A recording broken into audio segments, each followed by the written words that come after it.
Testing, testing, 1, 2, 3.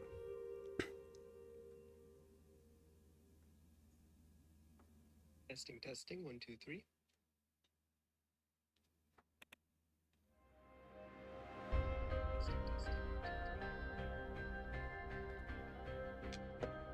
Hello, hello.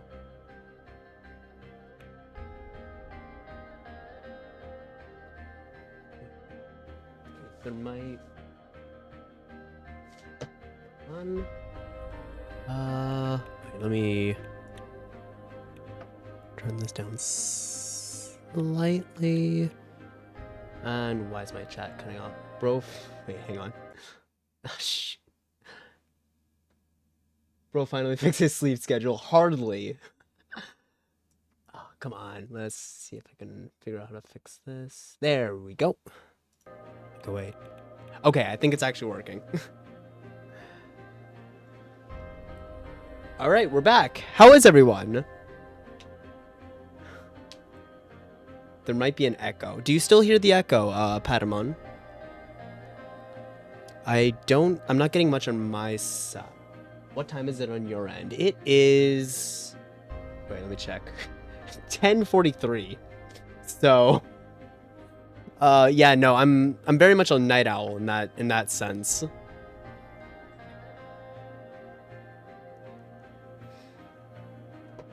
Ah, it's so good to be back. Hello, everybody. Welcome. Oh, 9:43. Okay, so you're just an hour ahead of me. That's good to know. Yeah, I'm not sure where most of my audience is. I think a lot of them are from Canada because that's where I'm from, so that's where I'm streaming from. But Nano Echo, you're chilling. Great. Thank you so much. Hello, everybody. Welcome back to Suzerain. I'm super excited to get back into it because this time we finished the prologue and now we're on to the real meat of the game. So the real hard decisions. This episode is basically, oh, in the morning. Oh, you're 12 hours back. Crazy. No, it's the other way around. But yeah, no, I was mistaken. I thought you meant 9:43 p.m. So you're just waking up. That's cool. I'm happy to hear that. People are still able to catch the streams at, well, relatively normal times. Yeah, see, I sleep a lot and I sleep very late, so I much prefer doing them at night, so I'm less exhausted. Also, I get more energy at this time at this hour. Are we loading in?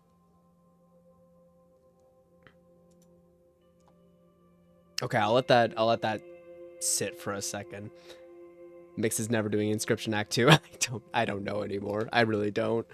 I really loved Inscription. Don't get me wrong. Oh, wait, so there is something. Oh, so the game is just broken. Lovely. I love when this happens. One more time. Yeah, no, I mean, I really did love Inscription. It was a wonderful game. I really enjoyed playing it, but I frankly, I love this game and I'm very good at it. This is kind of what I'm focusing on for at least a little bit. The game's broken. No, the game's fine. It's just, there's this little, I'm hoping to maybe send a troubleshooting email about it, but whenever I try to record it, it does this double up where it's, like, for example, the way you see here, I see what you see on the screen. But in other instances, you'll see me clicking through the menu, but for me, it'll just be a black screen. It's weird, but it's just when I'm recording. It's nothing to do with the game itself. Like, the game is still playable. It's not an issue. I'm hoping that's a bug that can be fixed and it's not an actual, like, problem. But anyway, welcome back to the stream, everybody. Welcome back to episode 2. I'm really excited about this one. This is where we get into the real nitty-gritty decisions, because before was just the introduction. Now we're going to be making decisions that will define the presidency. This is where the game gets harder. Yes, Bernard Circus was just murdered on the steps of Parliament. And these are the decisions we've made so far. I'm not going to go through all of them. Also, I do want to mention, I have an editor now. Somebody who's joined me in this, labor of love, this passion project. These streams are going to be turned into actual videos.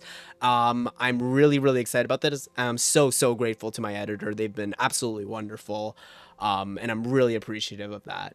Do I know G. Del Cantra? I don't believe so. Do you still only stream once a month? My schedule is a bit all over the place. It's just a case of I was on a big trip and now I'm back and I just had an itch to stream because I missed this game and I miss doing this. So I don't know what the stream schedule is. There isn't a real stream schedule, but hopefully I'm aiming towards once a week, but we'll have to see if that actually works out. But I can't make any promises, unfortunately, but I can promise that I'm happy to be back and I'm looking forward to playing. So let's get into it. A few days later.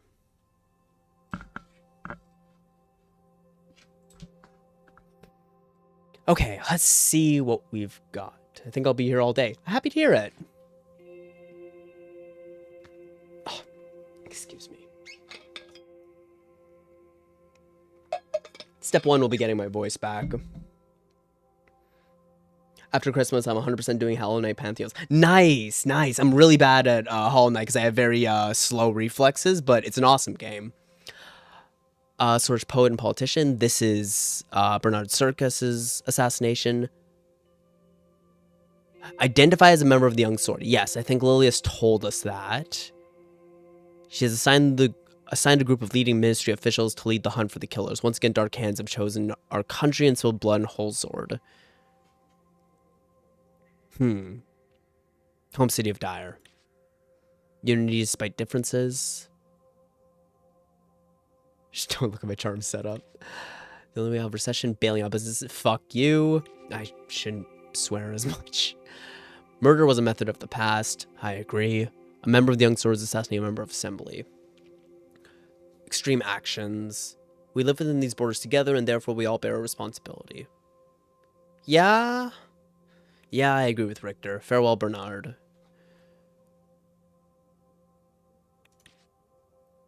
Oh, okay. Vagzine labor unions drive further decentralized economic growth, empower workers. Labor unions are the spearhead. Okay, good to know.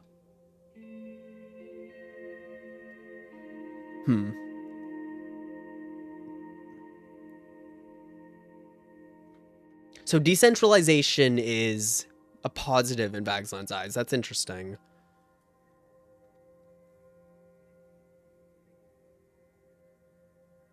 Okay. That gives us a sense of what we're doing. Let's take a look at these. Communist Party leader suspected of bomb attack. Oh. Destroyed by the police, suspicious of a bomb. Milt Hayner has been arrested. Interesting. Horton critiques trade. Diplomatically critique the imbalance of trade between our countries. Concerns were raised over how much more Sordland profits from net trade in comparison to Agnolia. Okay, so they want a better trade deal. Smellock warns traders. Yeah, pathway escaping from the mountains of Berja. He also sent his best wishes about handling the protests in Sordland. Oh, we have protests? That's not great. The dams at maximum capacity? That's not great. Illegal K-47. Yeah, this is where it's escalating. Hello, Mr. Pole. How are you? Including 47 K-74s. That's a lot of guns. Yikes. Ah, police overburden in Estor. This is the station that Lilius was talking about. Lack of equipment and staff from the police forces. 12-hour shifts. That's really bad. Ooh, they want extra tear gas. That's not something. Oh, Chief of Police Carl Greiser reports that 2 British women with affiliations to BFF have been caught in Holzor before they could execute a terror attack in a crowded rally. Attack the National Front rally, but rejected any connections to the BFF. Both claimed they were acting alone. Interesting. Weapon seed and cultural center. Seized in a young swords. Jeez. Kept in very good condition. Police understaffed in Narbo as well. Okay, things are... Oh, Young Swords Youth Wing leader dead. Ayak Torin has claimed responsibility for the organized attack in the Bloodish market that resulted in the death of 7. Yeesh. With 2 bullet wounds to the back of the head, he was organized to make it look like a suicide. How does that look like a suicide?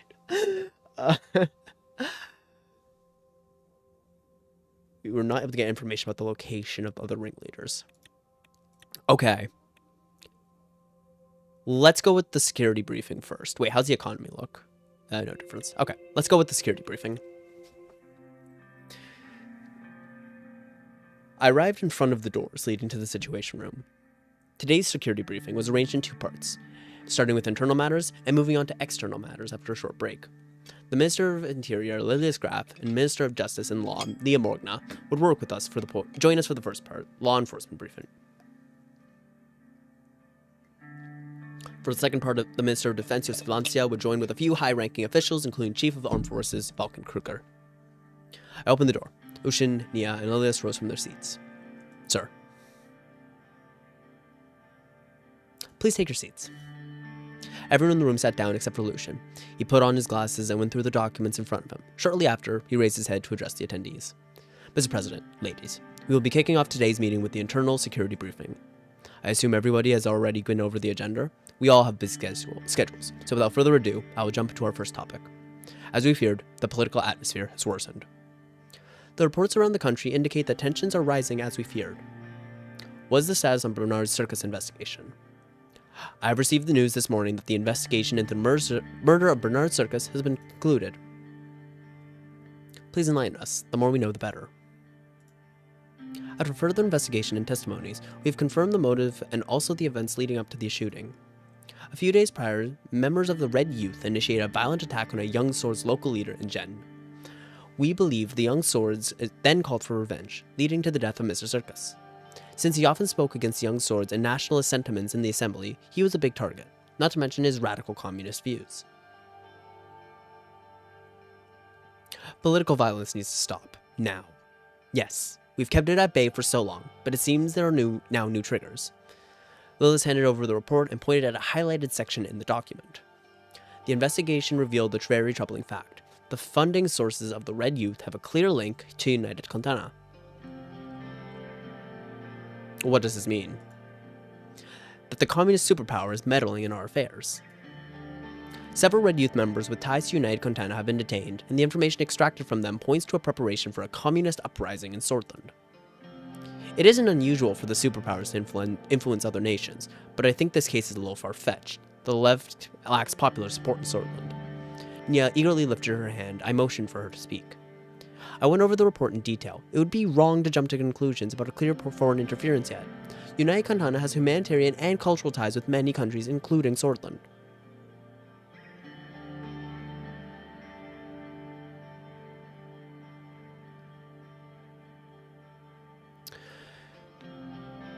Oh, wait, am I frozen? Or am I just... Sorry, 1 second. No, I was just sitting in one spot for an extended period of time. We're good. Okay, this could go both ways. Yeah, I think it's...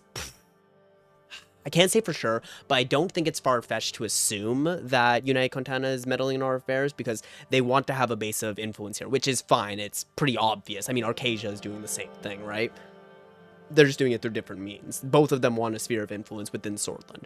However, one, we can't necessarily link it to the Red Youth. It would make sense, but we can't necessarily link it without enough evidence. And two, Lilias has a noted distaste for communists, so her judgment is definitely tainted on the matter. I trust Nia and Lucian a fair bit more. Nia because she's far more strategic, but ideological.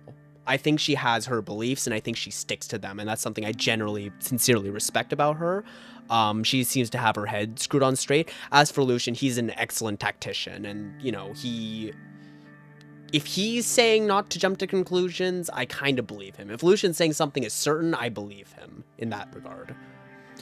I'm going to say the second one. I also don't want to jump to conclusions immediately. We shouldn't create a crisis with them, especially since we don't want to be enemies with Contana. Nearly 3 decades ago, they funded General Ricard and tried to establish a communist dictatorship in our country. If it was not for Colonel Sol, we would have seen the real crisis. She took a sip from a glass of water and continued. Our police chief, Karl Kreiser, has linked the funding channel to the United Contana consulate in Benfi. As we all know, the enemies of Sordland are many, but we also have threats inside the country.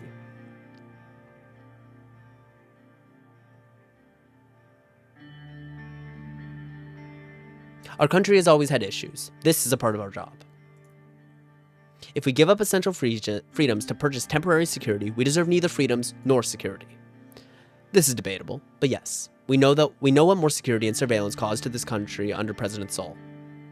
Let's not forget that President Sol, God bless him, brought stability after a long period of bloodshed and chaos. But moving on. Our highest internal threat comes from the estimated 20,000 strong British Freedom Front, led by imprisoned Delvin Arj. Let's take a look. Founding BFF member, political prisoner, 1944. Border village between Velen and Sordland. He was a member of the Republican youth who supported the revolution.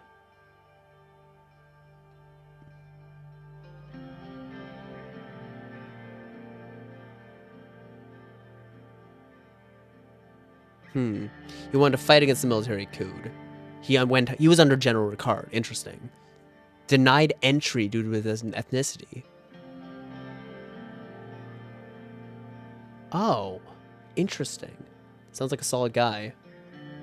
After the war, he worked in Suzerain, simple merchant serving in local council.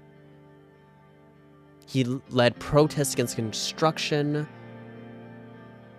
with other members and experienced the Azam incident firsthand. What about the British Freedom Front?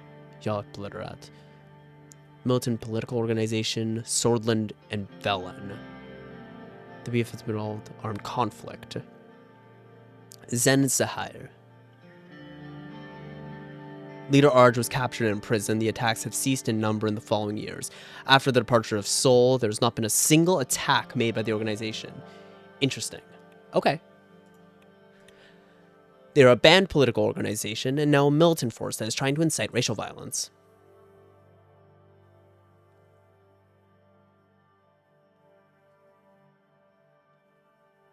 Are they supported by our British citizens? To some extent. Luckily, they couldn't attract a wide audience of Bloods, but they could potentially note that. I think that's interesting. We asked, are they supported by our British citizens? She said they couldn't attract a wide audience of Bloods. Subtle, but a very, very interesting details that Torpor leaves in the game that I love, that make me love it so much. But they could potentially attract thousands if anti-British sentiment spreads in Sordland again. That's true, and that's a threat. Our intelligence intercepted 2 crates filled with weapons close to Rumburg border. They were filled with military-grade K-74s. We expect more have been smuggled in. A group of Bloods were caught with these guns at a checkpoint not far away. The governor of Bergia, Felix Braun, has already taken the necessary measures to counter the threat. Rumburg has been acting aggressively in the region for a long time. I'm not surprised they would attempt to weaponize the British people against us. This is worrying. Very worrying.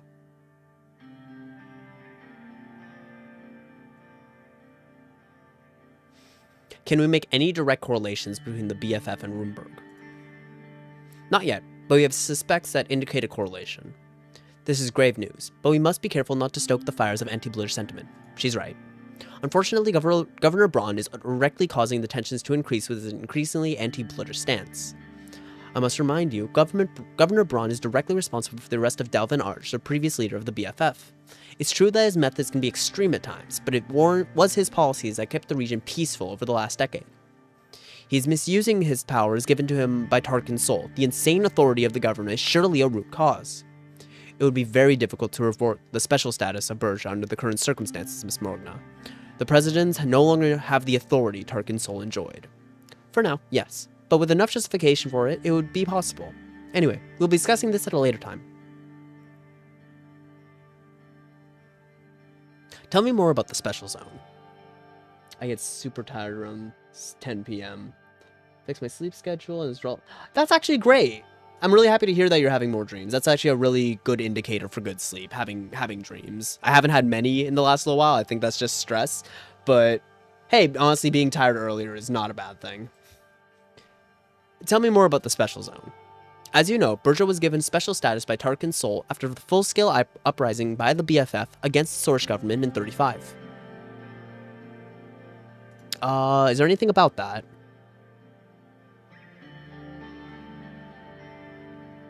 In 1935, led by Delvin Arj, they announced a British uprising and started a full-scale insurgency in the region of Bergia. Okay. Those couple years were disastrous for Berja. Delvin Arj and the BFF declared war on us, openly attacked our people, and occupied entire cities. It was a massive uprising, but I would like to point out the longest time they were in control of a city was 2 weeks. I wouldn't call that an occupation. Before the uprising, Bloodish is sure there's a bit of discrimination, but when they uprise, they make it worse. Sure, but the idea, the main issue is that if you suppress a population, if you deny them rights, deny them access to healthcare, education, jobs, you create the tensions which lead to further antagonism and further risk a violent response. It's the Kennedy quote, if you make peaceful revolution impossible, you make violent revolution inevitable. And frankly, I believe that's true. And I think that's the situation we've got going on here. You franchise them, give them rights, give them freedoms, they're less likely to respond with violent means. It was a massive uprising, but I'd like to point out the longest they were in control of a city was 2 weeks. I wouldn't call that an occupation. Despite the arrest of Delvin Arj in 44 and the BFF ceasing its activities, the special status of the region were never revoked. Today, the special zone of Berja gives the governor insane amounts of authority. He was in trouble with the law before for not following the central government's authority. Unfortunately, Berja also has its own police forces directly commanded by Governor Braun. They are not part of my ministry and only cooperate when they're forced to do so. This is a problem. Cycle of violence, absolutely. Sexal and having to figure out how to beat the Cybern. Even though our forces have the authority to serve in Berja, the special zone leaves the security of Berja mostly in the hands of the governor. That leaves my hands tied. Okay, discrimination in Berja suffers is maddening. I agree. Rather not disturb the status quo. Don't really agree. Must reverse the situation. Is absurd. The Ministry of Interior don't have full control. The discrimination Berja suffers is maddening. You should find a way to revoke the special status of Berja one way or another. I will do my best, Mr. President. Nia gestured at Lilius. What is the second most important threat? It is the gang violence that is threatening the regions of Nargis and Agland. Can I go to there? I don't think so. I want to take a quick peek here. Yeah, so this is Nargis. Agland here. That makes sense. I'm pretty sure these... Yeah, I'm pretty sure these are the poorest regions. Oh, wow. Really? Yeah, that's not great. Oh, lack of healthcare services, specifically in that one. Huh. A rural focus on healthcare could be a really good thing. Is the gang violence that is threatening the Nargis and Agland regions. Two prominent organized crime families are at war, and the potential for bloodshed is real. Which two crime families? One is known as the Coronelli, and the other is the Skinner Cartel. Tourist criminal organizations, roots dating back to the 1880s, bootlegging during the Kingdom period. Find the organization with dedication, but the results only helped keep the operation at bay. Headquarters in Estord. Illegal drug and organ trafficking. Oh! Wait, that's really interesting. That's a healthcare issue. That means if we're not able to provide enough, then... Huh, okay. Infamous Skinner cartels received its name from their old method of skinning their enemies alive. Jesus Christ. Indulged in black market trade. Haven't been getting along well with the Cornelli cartel due to a conflict of interest. Comes time to avoiding the police, they cooperate. Okay.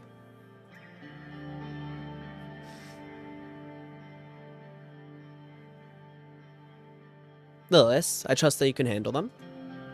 I'm doing my best, sir. Lilith graphed sighed deeply. I shall be honest with you. With our current capabilities, we may not be able to prevent the further arming of separatists while maintaining order in Berja, Nargis, and Agland. If the law enforcement budget isn't increased, I can't be responsible for what happens. Our police units are spread thin as it is.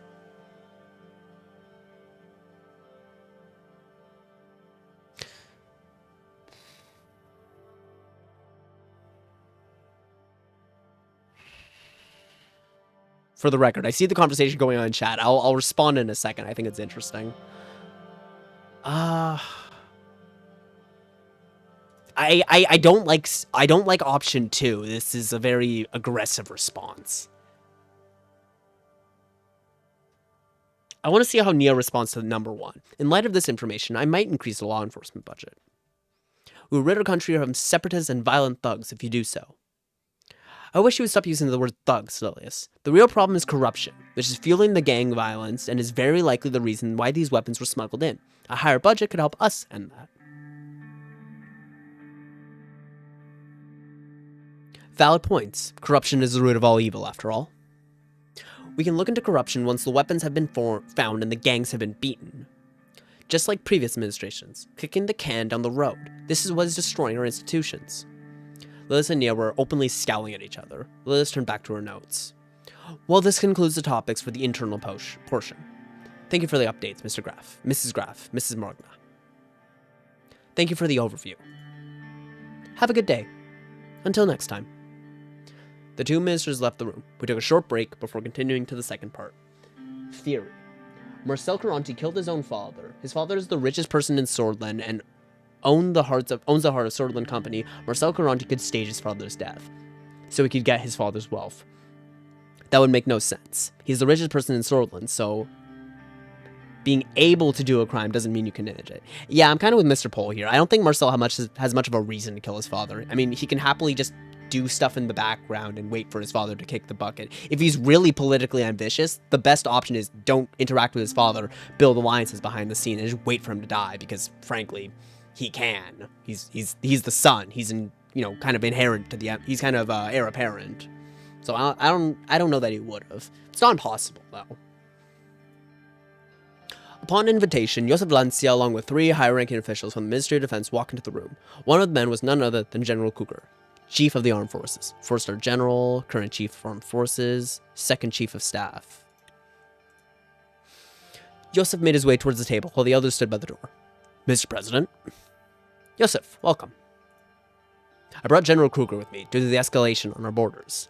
General Kruger stepped forward and saluted. He had a strong jaw, sharp cheekbones. His tall stature, uniform, and medals, combined with his deep and intense stare, made him look threatening. He was in his 70s, yet he had a bulky body that was a result of his commando training. Not only was he the 2nd most decorated officer in Sordland, he was also the longest serving. Salute him.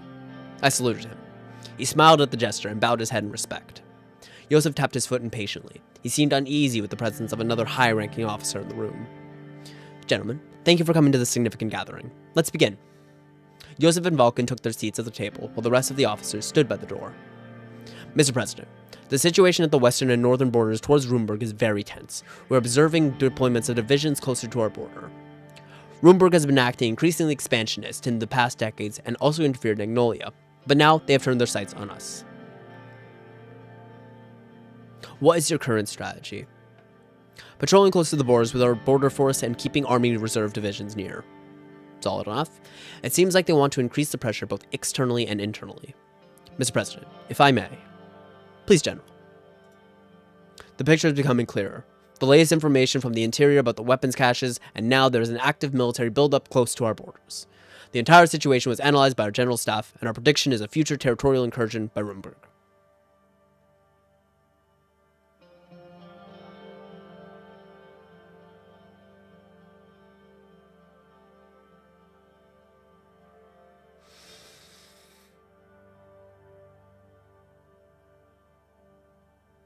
The threat is exaggerated.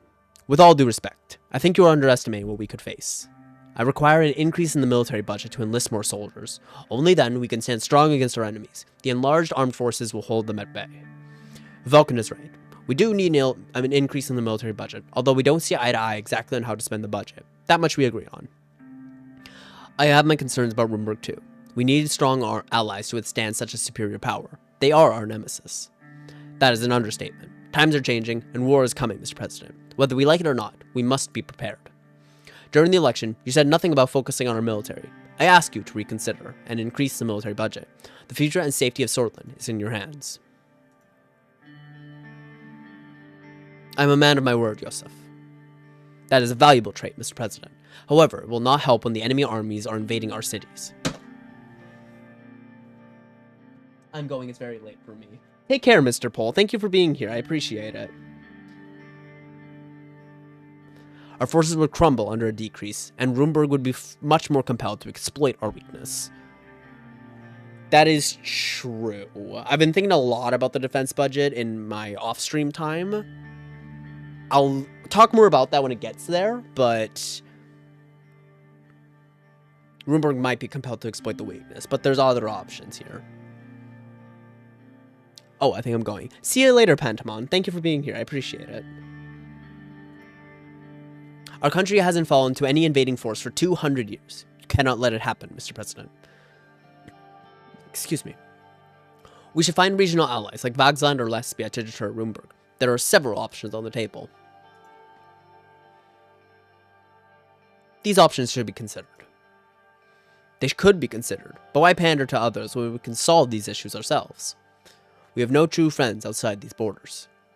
Everyone fell silent when a soldier entered the room. Let Joseph Lancia know that a call had come for him from the ministry. Excuse me, Mr. President. Joseph left the room to answer. A few minutes later, he entered the room again. His expression had changed.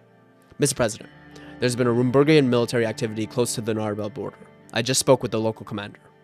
Vulcan, we should go to the ministry and get further updates from our branches. Understood. Raising military readiness is the first call of action. If there's a truly an extraordinary attempt, we will relay it to you immediately and wait for further orders, Mr. President.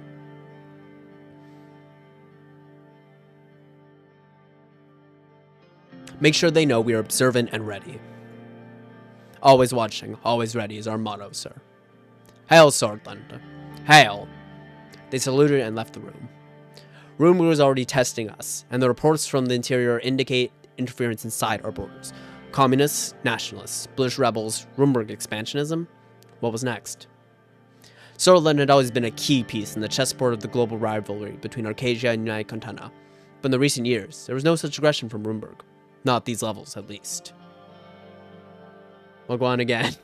Hello, Trip. All it takes is one tiny spark to start the flames of war. The phone rang. Runeberg had decided to close their consulate in Lakaven. Ooh, these look a little bit different. Maybe I'm just misremembering. Notable pressure from Runeberg. That's not great. Nationwide revolt. Yikes. Widespread protests. Situation increasingly intense. Okay. Arcadia develops first ICBM. Interesting. Okay, then. United Contana consulate helped protesters. Around midnight, Red Youth protesters clashed with young swords in Vesord. Many injuries. Counter-protesters were cornered in front of the United Contana consulate. Mission opened its door to Red Youth. Rise of Golconism in rural areas. A minor religious branch of Ruhashist Bush Freedom Front. Okay.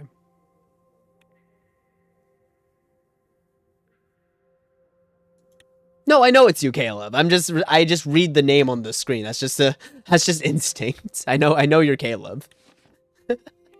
Thank you for being here. I appreciate it. Rumors of an infrastructure project. Yes, that is true. We hope that very qualified, experienced companies that underhaul construction win the bid. Wait, that's interesting. I thought Marcel was opposed to them. That's interesting. Underhaul construction once again, number one. Shut up, economists. Gang violence claims young girls' life. Oh, that's unfortunate. Real truth behind an economic crisis. Large corporate businesses, time and time again, receive money from the government under the disguise of helping the economy. What about the people? Many neglected regions still do not have electricity or fresh water in their homes, and they are the lucky ones. Yeah, that's fair. Ricard clashed the plains outside Holzord. When the armies of Sword, people killed each other.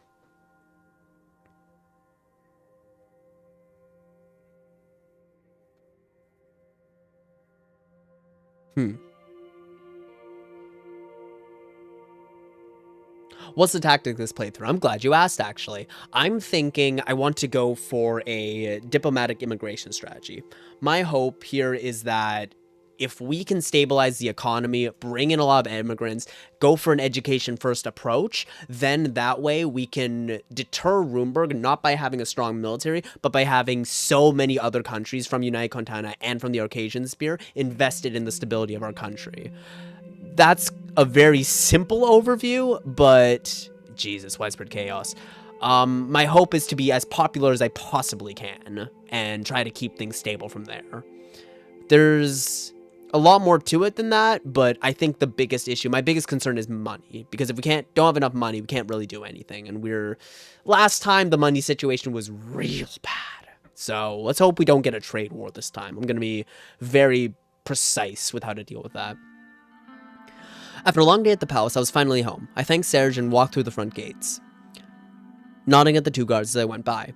Even as I turned the doorknob, I could hear Diana rushing down the stairs to greet me. I opened the door, and there she was, standing in front of me with expectant eyes. "Papa, you're home!" "There's my bright little daughter." I lifted Diana up and hugged her while trying to put the keys in the tray next to the entrance. She was going fast. Lifting her up was no longer as easy as it once was. "How was school?" "Boring. I liked my old school better." I put her down and her expression turned serious. "Papa, are the bad men gone?" "It was only one bad man, Diana. And yes, he's gone now." "Okay, Papa." Diana dashed down the hallway. "Mama, Papa's here." Monica appeared next to the kitchen door. She was wearing an apron and holding a spatula in her hand. "Diana, what did I tell you? No running in the house." "Yes, Mama." Monica approached me and kissed me on the cheek. A tantalizing smell wafted from the kitchen behind her. "How was your day, dear?" "Terrific. I finally got to do some grocery shopping just like old times. And I'm making your favorite." "You mean?" "Yes, svabli." Svabli was a classic Holzer delicacy. Vegetables and creamy sheep cheese sandwiched between thin layers of dough. That does sound good.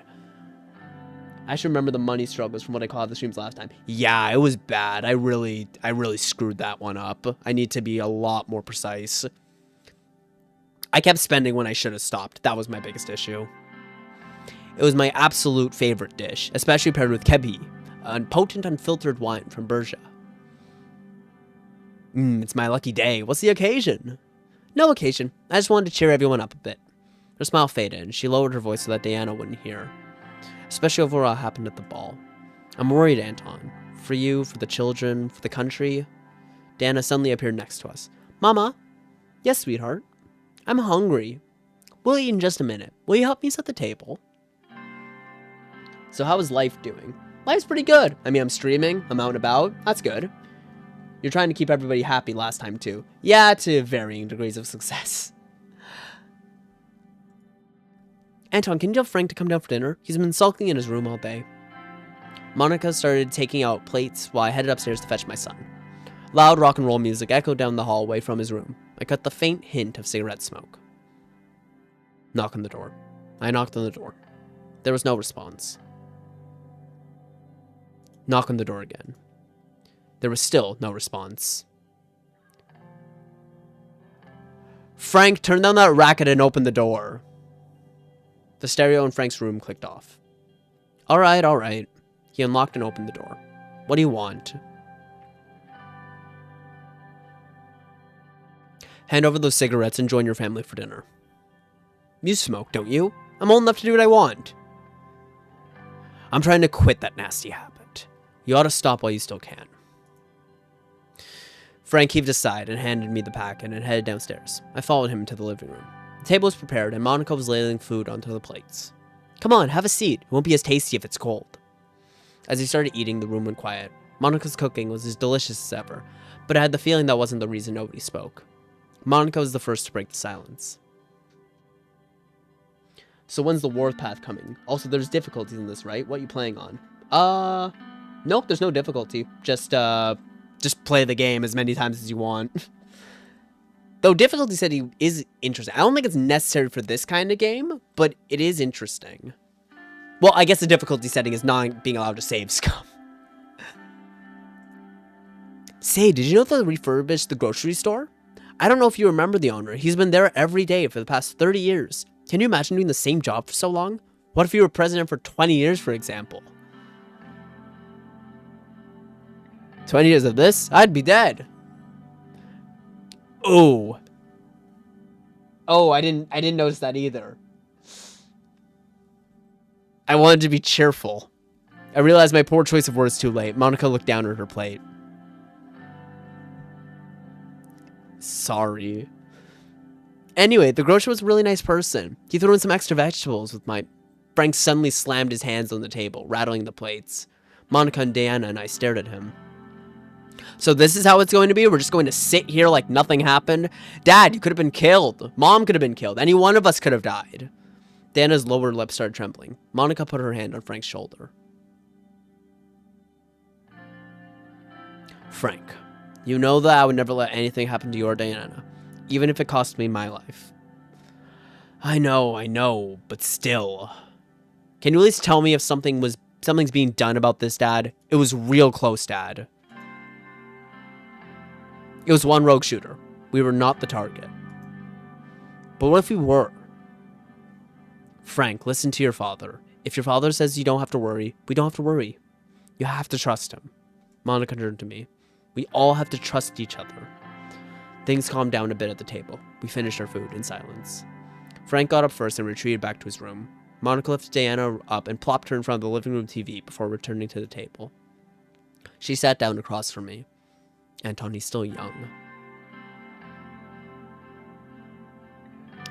I know, but there's not much longer we can shield him from the ugliness of the world. He's scared, Anton, and frankly, he isn't the only one. I worry too, Monica. Things might escalate. She got up and stood behind me and massaged my shoulders for a moment before leaving me alone in the dining room. I sat alone at the table and drained my glass of kebi. Had I been lying to Frank and Diana? Was the threat to my family truly over? Time would tell.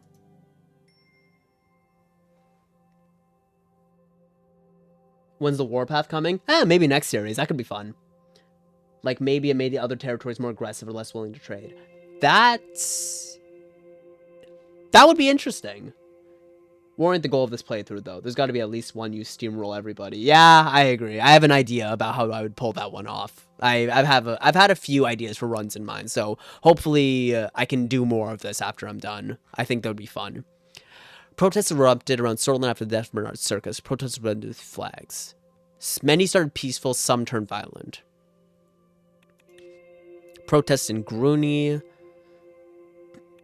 raised their concerns about the young swords, increased cost of living, and inequality.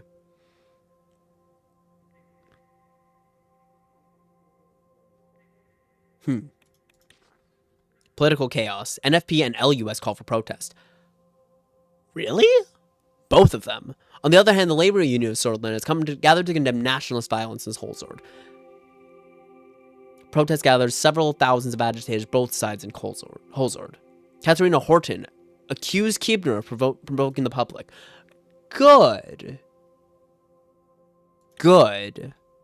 Young Swords vandalized shops. NFP office burned.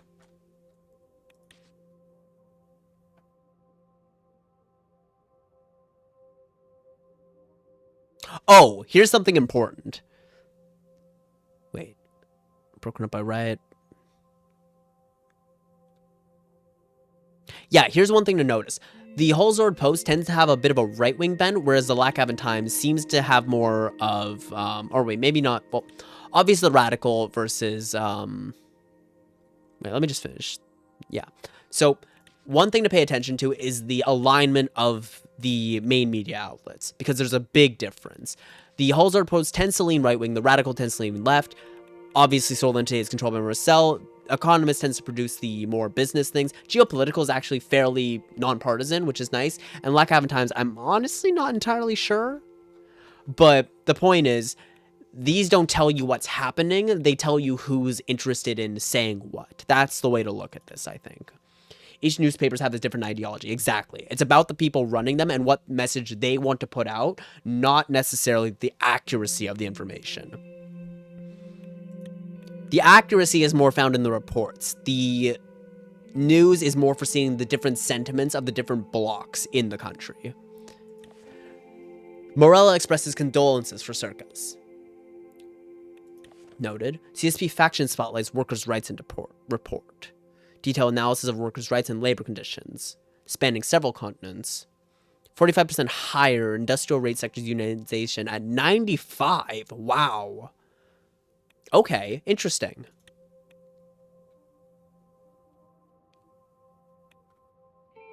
React to the unrest.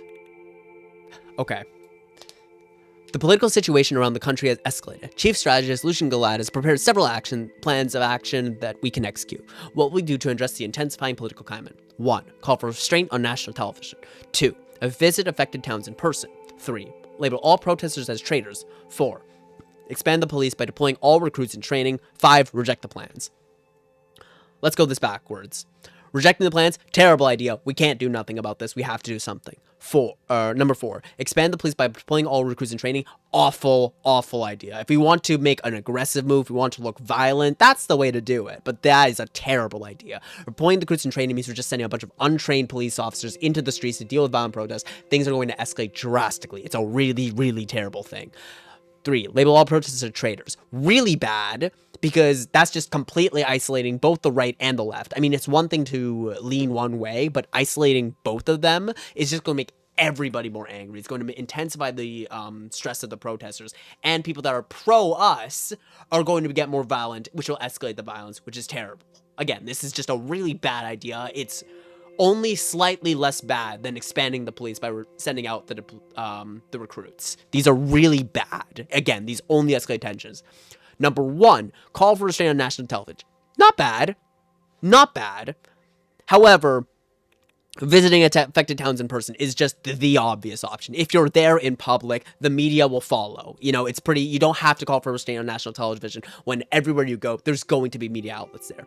Visiting affected towns in person shows the people that we're there to try and calm the situation. We're there, we're listening to their concerns, we're seeing the issues ourselves, and that we're not just sitting in a high chair from the Ivory Palace or whatever. Or the Maroon Palace, sorry. So visiting affected towns in person is just a great idea. It's a good option. I'm going to take it.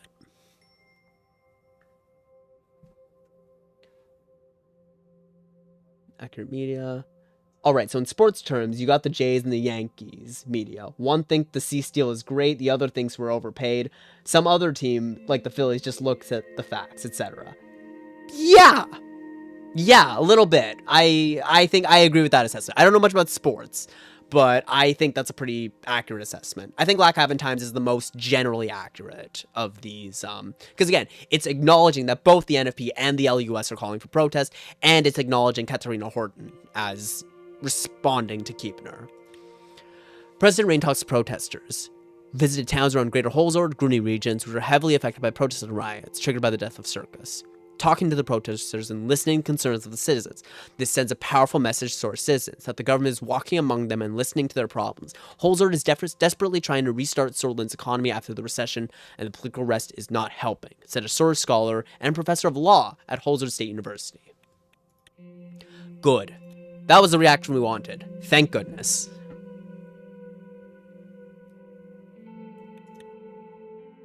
It was late in the evening. The Maroon Palace was finally getting somewhat quiet when I returned to my office at the top. I eagerly approached my chair and sprawled out on it. It had been an exhausting day, just like every day since I took office.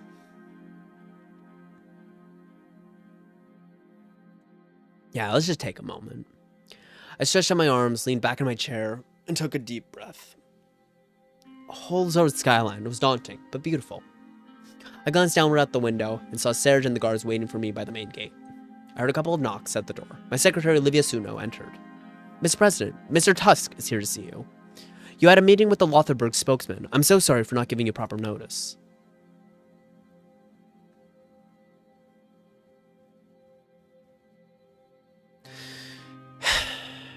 Don't worry about it. Thank you for understanding. After a moment, Mr. Tusk swaggered into the room. I had met Sordland's most prominent businessman once or twice, but never alone. He had large jowls, blindingly shiny shoes, and the air of someone who is used to getting his way.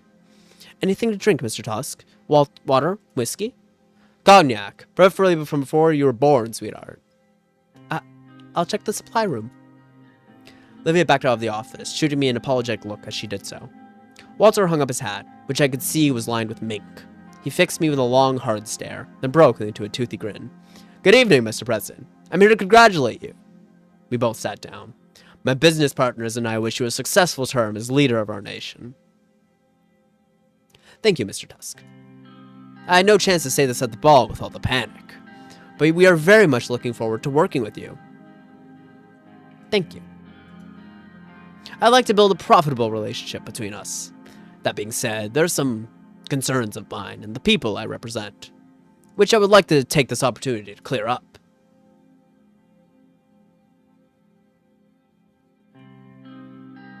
Wait, was there a thing that said, I'm gonna quickly check Lothenburg group. I wanna have a better idea of what I'm dealing with here.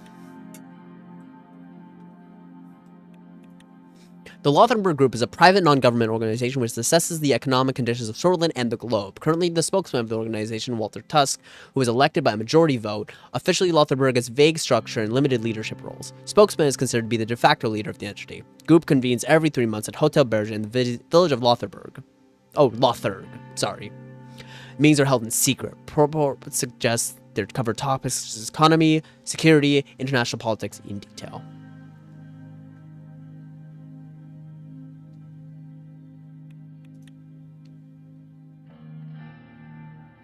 What are these concerns? The ruined state of the economy in Sordland has influenced everyone. The recession's hit all of us hard. Walter pulled out a box of cigars from his jacket. I had these brought from Lesbia. The best cigars in the whole continent. Would you like to try one? Sure. I'll keep it friendly. I like a good cigar too. I grabbed one out of the pack. Walter lit it up with his large engraved lighter. Now we were talking. A man who knows pleasure and business. Walter grabbed himself a cigar and lit it up as well. We looked out at the city scenery as we both puffed away. I heard that you purchased stock from Armadine Industries in Arcadia. Smart buy. They're developing new gadgets that are going to be profitable. With risk comes reward. I respect a very good return on investment. You have a keen eye for business. I'll buy a couple thousand shares too, to expand my portfolio. Hope the investment pays off for both of us, President.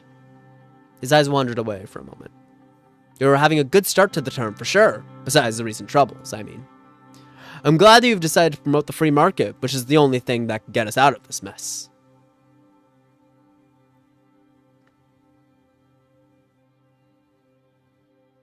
The ability of the free market to evolve is hard to dispute. I couldn't have said it better. Nor could I. Really think there are many elements where our capital could be of help to the government. He grinned. The high-speed railway investment was a great decision. The business logistics will improve and boost the economy once finished.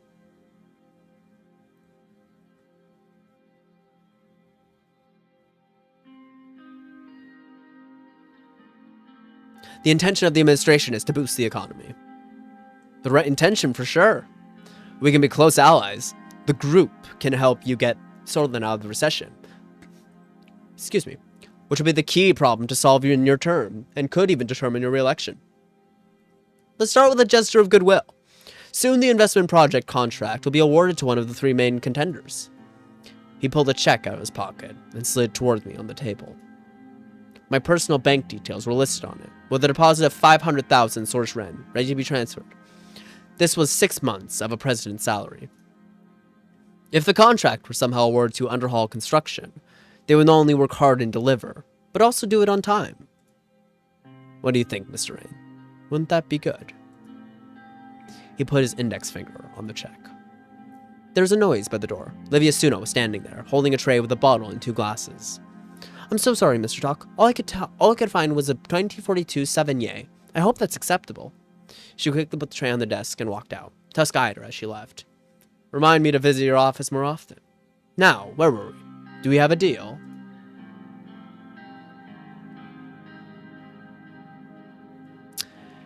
Yeah, okay, so let's talk about this. So, what Walter is offering me here is, frankly, not very valuable. I don't need personal wealth. I mean, obviously it's helpful, right? There's a lot of things that money can buy. But here's the thing. He wants us to contract the business that is directly, from what I understand, owned by him, or have a, he has a huge stake in Underhall Construction. Let's take a look at it. Owned by the mayor of Conrad? Really? That's crazy, actually. I didn't know that fact. Most people in Sordland know them by Underhall Construction in all the major cities. Recently, the company sold half its shares to Walter Tusk, obviously. While this breached certain competition clauses, it was largely ignored. Gigantic real estate company, very influential. Completed on time, but violated workers' rights in the process. Yeah, this is a pretty obvious example of a construction company run with terrible standards and to, like, just ultimately profit, you know, not for the good of anybody. So here's the thing. Underhaul construction, just not the option I want to go with here. I mean, again, I think workers' rights are paramount, and going with underhaul construction is just kind of a slap in the face of that. So politically, it's just not the option I want to take here. It's not a good move. But here's the thing. Let's talk about the corruption. If I were to take the money, it would be to screw him over later, because I don't want underhaul construction. I want to take a genuine political move for. I'll talk about the company in the meeting for the railway. But the reason I don't want to go with underhaul here is that, again, slap in the face of workers' rights and Tusk gaining more power. I don't really want Tusk to be powerful here. I want the economy to be strengthened. So to take the bribe here would also mean undercutting him, screwing him over, and picking another company. I don't want to do that either, because here's the thing. Part of the strategy is not pissing off the businesses. We're not going to help them. We're going to put our efforts into stabilizing the economy and improving the position, while probably taxing them more to make up for the fact that we don't have a lot of money. So for that reason, I don't want to take the deal here. However, I don't want him to be angry with me. I don't want to create extra enemies or extra tension where I don't need to. So frankly, I'm just going to refuse. No, I will make my own decision.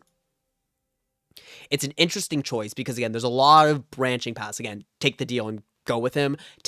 Refuse the deal but pick underhaul anyway. Take the deal but screw him over. And the reason I'm not picking screw him over is, again, I'm okay with him not liking me. I have a big problem if he's actively trying to fuck with me. If he's trying to do that, then I have a lot more stuff to deal with. And I'm already going to be dealing with a lot of issues, i.e. the nationalists, i.e. Rumberg, the Bullish Freedom Front. I've already got a lot of enemies. I don't need more. And Tusk is objectively a very scary enemy. Walter sighed and pulled the check away, putting it in his pocket. Thank you for the visit, nonetheless. It was good to share opinions. We will meet again in the future for sure. Oh, I almost forgot. Please say hello to Mr. Caronti for me. He smiled. Have a good evening, President. Walter stood up, grabbed his jacket, and made his way towards the door. He closed the door behind him. I gathered my things and prepared to finally head home. As I walked out, I noticed Livia still there, covering up her typewriter for the evening. If I may be so bold, Mr. President, did you accept his offer?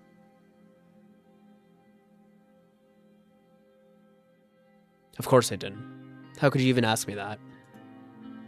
The other girls have told me about all kinds of dealings that went on during the Alfonso administration. I wasn't sure if you were that kind of president. I most certainly am not. She and I took a moment to look out over the lights of the city before heading to the elevators.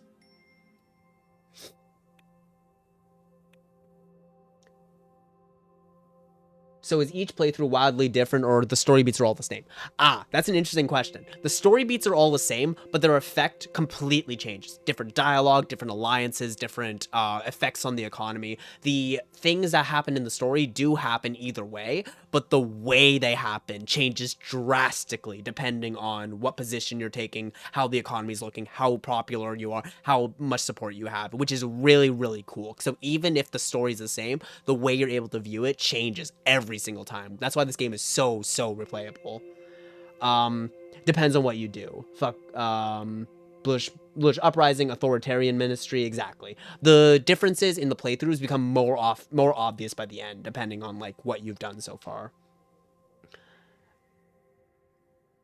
Every construction company runs with terrible standards given the opportunity. I agree with that. However, there is a slight difference. One, if a construction company is backed by unions, there's a bar to how bad they can get. Because if there's unions running it, they have a recourse in case the company tries to screw over what they, want to do. Or tries to violate their workers' rights. But if a company is ununionized, they don't really have that much of a protection. The second thing is if it's run by the government. Sure, it can be really inefficient and the government can have really bad standards, but typically a government with very strong workers' standards can be a better place to work than, say, a construction company without any standards. But you're right, every company will reduce their standards given the chance. The thing is trying to pick the company with the best integrated standards, i.e. a union company, which is my personal, opinion on the matter, which probably gives away which company I want to pick. SSC have good working conditions. It's state-owned. Exactly. Fun fact, the biggest construction company in Canada has the highest worker death rate in the country. Interesting. PCL, if you're curious. I will look into that. Thank you for the knowledge. That's interesting. I'm going to look that up. They worked on some of the Rogers Center renovations. They're everywhere. Unions protect workers. They don't control the quality of the work. That is true. Yes, that is true. PCL. Huh. I worked for the PCL for a bit. Interesting. I would love to talk to you about that next time. I'm very curious about that. I will also look into them. That's interesting. But yeah, no, you're right. Unions don't necessarily control the quality of work, but I do believe that the better your standards of working, the better work you end up doing. That seems to be a case with a lot of work cooperatives and a lot of really good union companies. The ones where you're treated the best, you get the best work done. Keebner suggests expanding executive powers. Yeah, he wants more power in the presidency because, frankly, he wants the presidency. Why? It was on a government project. Interesting. Yeah, there's a lot of political interest within this game. Actually, I'll talk about it more when the construction meeting happens, but there's a lot of internal politicking with the fact that you have a state-owned construction company that's public, but is really, really inefficient because it's dilapidated. Obviously, you've got the deal with Underhaul Construction, reducing workers' rights, and the other one, Taurus Holding, which is a wild card, and I think will be interesting to talk about a bit later. Forum Gasom engineers' salaries under scrutiny. Revelation about salary disparities in Gasom, one of the largest corporations, has sparked public interest. It's been revealed that foreign engineers earn significantly higher wages compared to their storage counterparts. Huh. Interesting. LUS calls for corporate responsibility in Narbel. Labor Union of Sordland, led by Katarina Horton, has made a strong call for corporate social responsibility in Narbel, and income inequality and public service deficiencies exacerbate. Step up to aid the community. It is time corporations prioritize people over profits. It's not just states' duty to arrange welfare budgets, but a shared responsibility. Invest in public education, public health, education, and housing. I'll keep that in mind. Reform demands gain popularity. Good. That's what we're going for. Workers' Party Solidarity March. WBP, PB, Grand National Assembly. Wait, who said that? Mansun Lek. Okay, let's see what we've got here. Narbel. The Ministry of Defense reports situation along the border is getting tense. Southern Army close to the border. Palais issues warning over region actions. Interesting. Asserting Palais sovereignty. Local police working with nationalists. That's really bad.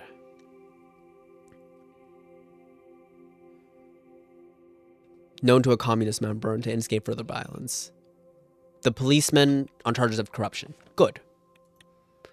We don't want any nationalist crap going through here. Oh, what do I do? Oh, what do I want to go with here? These are all interesting options. Meet with Marcel. Take a look at the economic relief plan. Or finalize the L1 contract.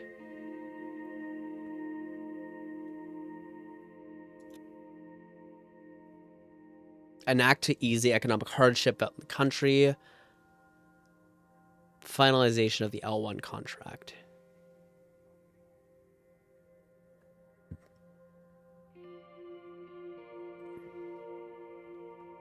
Okay, I'm thinking L1 contract, economic relief, Conriat. All right, let's see the city information. Is there anything here? No. Okay. Run it. We arrived in Anrica by train. After being greeted by crowds of cheering citizens and the local government officials, we headed to City Hall. We were here for a significant meeting about the L1 project. Several construction companies sent their representatives to City Hall. Gus was first to arrive. He greeted me with a heartwarming smile. Hello, Mr. President. Good to see you again. Appreciate you taking up my offer on the stock investment. Armadine is a very promising corporation, and if everything goes well, you will make solid returns. Thanks for arranging the opportunity. I'll treat you to a 30-year early maroon if they make solid profits. My pleasure, Mr. President. I'm looking forward to that early maroon already. Simon Hole joined us. After settling down, we moved on to discuss the details of the L1 railway project. I came by train yesterday, and it was a little uncomfortable. Besides starting our economic recovery, this project will make the journey here much more pleasant, Mr. President. That's a given, but we'll also see improvements in everything from logistics to growth. You made the right choice, for sure. I trust your economic plans, Simon. I'm glad to hear that. We should be able to slow down the recession if we finish this project successfully. I am sure we will. According to your document, many citizens will be employed because of business expansions. That's good. What will it take to stop the recession? This is just the beginning. We will need to follow this project up with several other economic investments, which is dependent on our government budget, right? Yes. Simon searched through the documents he was holding and found the one he was looking for. I have the overview of the companies here. Simon handed the files to me.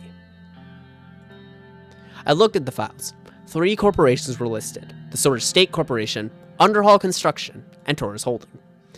I reviewed the list of corporations. I also wrote down some notes and ideas. Which corporation should we talk about? Let's talk about Underhall Construction to just get it out of the way. Underhall Construction. The real estate and construction giant was founded in 1925 and expanded during the economic boom of the 30s. Picking this corporation would fit our market economy policy. The CEO of Underhall is Chris Shar, mayor of Conrad. He sold half of his shares a few years ago, but seemed very eager about the L1 bid. I had the chance to work with Underhall Construction in Holzard. They took several contracts for the central station renovation, and they excelled at it. Wait, is there anything about the... No, okay. I'll keep this open, actually. I would like to hear your thoughts, Simon. I think that they have been doing relatively well in the private sector, where they are dominating the construction industry with successful projects. Nonetheless, they subjugated their workers to conditions below our working standards during the Holzard Central Station contract, which is troubling. Working conditions must be respected. This doesn't inspire confidence. Let me just point out that some of the workers were Agnolian and Vezek. Technically, Sword's labor laws don't apply to them. Dude, what? Dude. Having worked on the renovation project, I can say the conditions were not bad. I'm sure you worked on it. Extra effort was needed to finish it on time, which they did. That is all. Underhall specifically mentioned their solid track record, but highlighted that they do anticipate to go over budget, but that they will finish on time.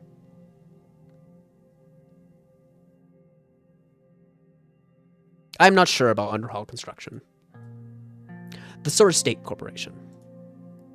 The respected Sordland State Corporation, also known as the SSC. Let's take a look. Main government corporation tasked with running public construction contracts in Sordland. It's also the big 4 large companies in Sordland. Honorable company, long solid track record. And this is owned by the government. This is a government construction company, which is very interesting because I think that's a very, very valuable asset, having a public or having a government-owned company to do public contracts, because you're getting a fair rate every time. But the problem is the inefficiencies and the potential corruption going on beneath things. It's still considered the safest bet for big projects, but the efficiency of the corporation dropped due to the recession and the somehow corrupt management structure.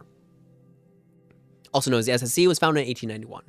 It is the main state corporation tasked with running the day-to-day construction services of our country. The SSC is the primary reason our current infrastructure is outdated. We need more adaptive construction companies. The disadvantage would be going against your election promises and moving away from a state-dominant economy. The Sordland State Corporation lacks a modern way of thinking. They also underperform with their slow construction methods. Gus stopped and laughed. Look at the abysmal regional railway system. They do have a wealth of knowledge and infrastructure. I have no great admiration for the SSC, but their track record clearly shows completed contracts with thousands of employees who have experience. According to preliminary calculations of the SSC, they would need more resources to finish a project of this size. I like the SSC, but want to hear about the others. Taurus Holding. Let's take a look at this one. This is the interesting one. Founded in 1946 by Gerald Fay, Taurus Holding is a new and entrepreneurial private company that uses cutting-edge construction technology from Arcadia to reduce construction costs and prices. They recently began taking bigger and riskier contracts in several industries, including the construction industry. Taurus also deals with shipyard building, bridge works, and training aircraft hangars. Oh, that's cool.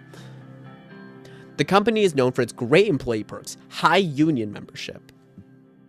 It is considered much more open and competitive compared to the usual storage corporations. They are known for their port expansion project in Benfey, which is completed with half the budget. Taurus Holding was founded in 1946 and is owned by entrepreneur Gerald Fay. It is a new holding company whose subsidiaries use cutting-edge technology from Arcadia to reduce construction costs and prices. They are known to provide for their workers, who are a part of the labor union of Sordland. They're a very interesting corporation, especially because of their innovative construction methods, but I don't think they're suitable for large projects like these. Why should we pick Taurus? It would fit our election promises of switching to a free market economy. Awarding contracts to privately owned corporations would be a step in the right direction. Taurus has completed fewer projects than the other companies. However, they are slightly faster and cheaper. It won several awards internationally for being one of the fastest growing and advanced companies. The innovative aspect is refreshing, especially if they can deliver.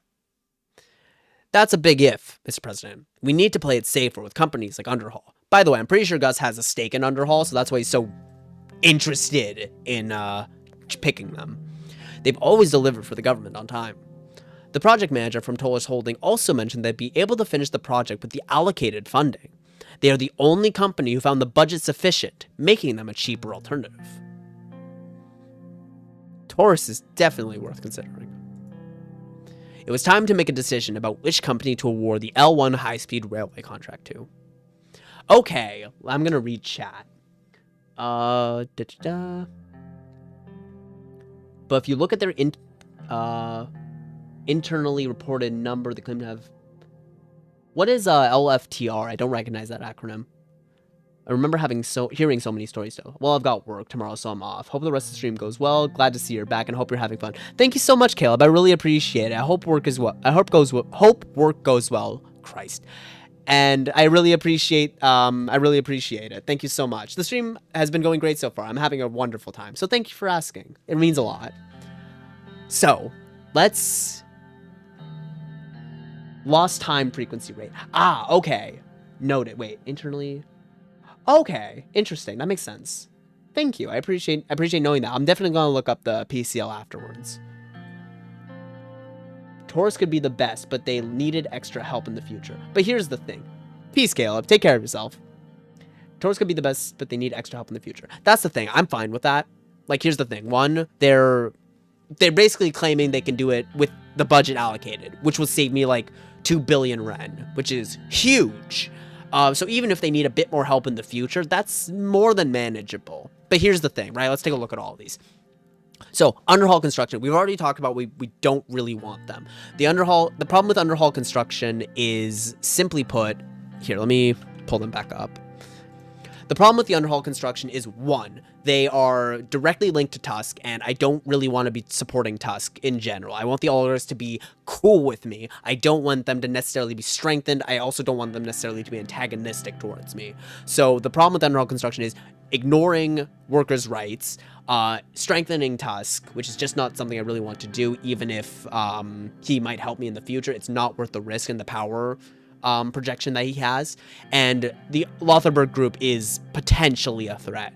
So, I'll say this, the biggest one that bothers me is the violation of workers' rights. That's not cool with me. I don't like that. That's not something I respect at all. They're clearly taking the 2 million to put in their pocket. I'm sorry, the 2 billion Ren to put in their pockets, not to go to the project. Sword State Corporation. Problem with them is two things. One, this goes against our goal of trying to move to a market economy, but the other thing about them is that they're really inefficient, and they probably have a fairly corrupt management structure, according to this, which I assume makes sense because the Sword State Corporation is an old company and probably has a lot of solace in the ranks. You know, people who are appointed by the Sol administration, which is something we want to be moving away from. While we also want to be moving away from state-owned corporations just in general. So these are a good option. Lots of experience, lots of government work, and we can maintain standards, but really expensive, fairly inefficient, and doesn't go with our market economy plan. Taurus Holding is kind of a great answer here. Even if there's a lot of risk in picking them, They have a lot of support from the labor union of Sordland, since a lot of their people are members, which is excellent for me. We want to be supporting union rights just as a matter of principle, in my opinion, because I think union labor is just the best way to democratize things, the best way to move things forward, and guarantee some level of workers' rights. Because if they aren't being treated fairly, they go on strike, which is a good thing. You know, I think it's good that workers can protest the fact that they're being mistreated and actually have teeth to it. So the fact that they're part of the union is not a bad thing. If anything, it's a huge asset. That's something I really like. Second of all, it's a push towards our free market economy. Great thing. Really happy about that. So even if there's a risk, and again, this number is deceptive, or the lack of a number is deceptive, because they're probably going to need a bit of an extra push later on, and they're less reliable. But I think the risk is worth it. Even if we have to support them a little bit more, even if we had to support them to the same degree as the other two in the future, I'm honestly still okay with that. I think that this is the best option because of the union rates, fact that union workers, the fact that they're giving us a way cheaper deal, and the fact that they're not necessarily associated with any of the major business magnates in Sordland. Why doesn't the president of Sordland get a paycheck? I'm not sure. I think the yearly salary... I know that Walter Tusk's offer is like 4 years worth of a sort of salary, or a president's salary. So I'm honestly not sure why. I feel like that should go into your personal wealth, but probably more of a question for the devs, I guess. But we do know that the president does get a salary, because Anton mentions it when when considering the deal.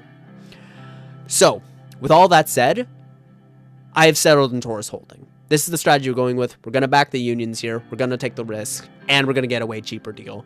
And we're going to respond to the future as it comes. So, I have settled on Taurus Holding. Good that we are staying consistent to our economic strategy. Simon signed a certain section of the dossier and fixed his glasses. Very well, Mr. President. The contract will be awarded to Taurus Holding. No hard feelings, Mr. President. At the end of the day, the success of the project is what matters. The company will be notified today, and construction work will begin immediately after. I think we were off to a good start. My expectations are that the grand opening ceremony will be late next year. It was a pleasure to celebrate together. For now, I'll return to my duties and visit some foreign partners in Risha. See you soon, Mr. President. Thank you. This concludes the meeting. The meeting ended, and we spent the remainder of the day attending events in Anrika. It is very refreshing to attend cultural dance events and hear the traditional Sorish music of the region. Wonderful. Construction begins for a high-speed railway. Taurus Holding has been awarded a 2-year contract for extensive infrastructure projects as part of the L1 high-speed railway. In addition to ground investigations, Taurus will be responsible for subgrade, bridge, track laying, provide the design of all civil structures, ground retaining walls, earthworks. Taurus said it could build the line much stronger than planned, at a much lower cost, according to a letter seen by the economists. Interesting. But USP MP Albin Clavin warned letting Taurus build L1 would be extremely questionable.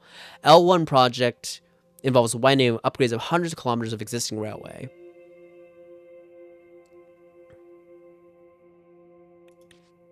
Risky railway project. So this is Marcel. Keep that in mind. The government has announced a new mega project that will help alleviate the symptoms of recession. Oh, also, the last one, the last article, really wants underhaul construction. So also keep that in mind.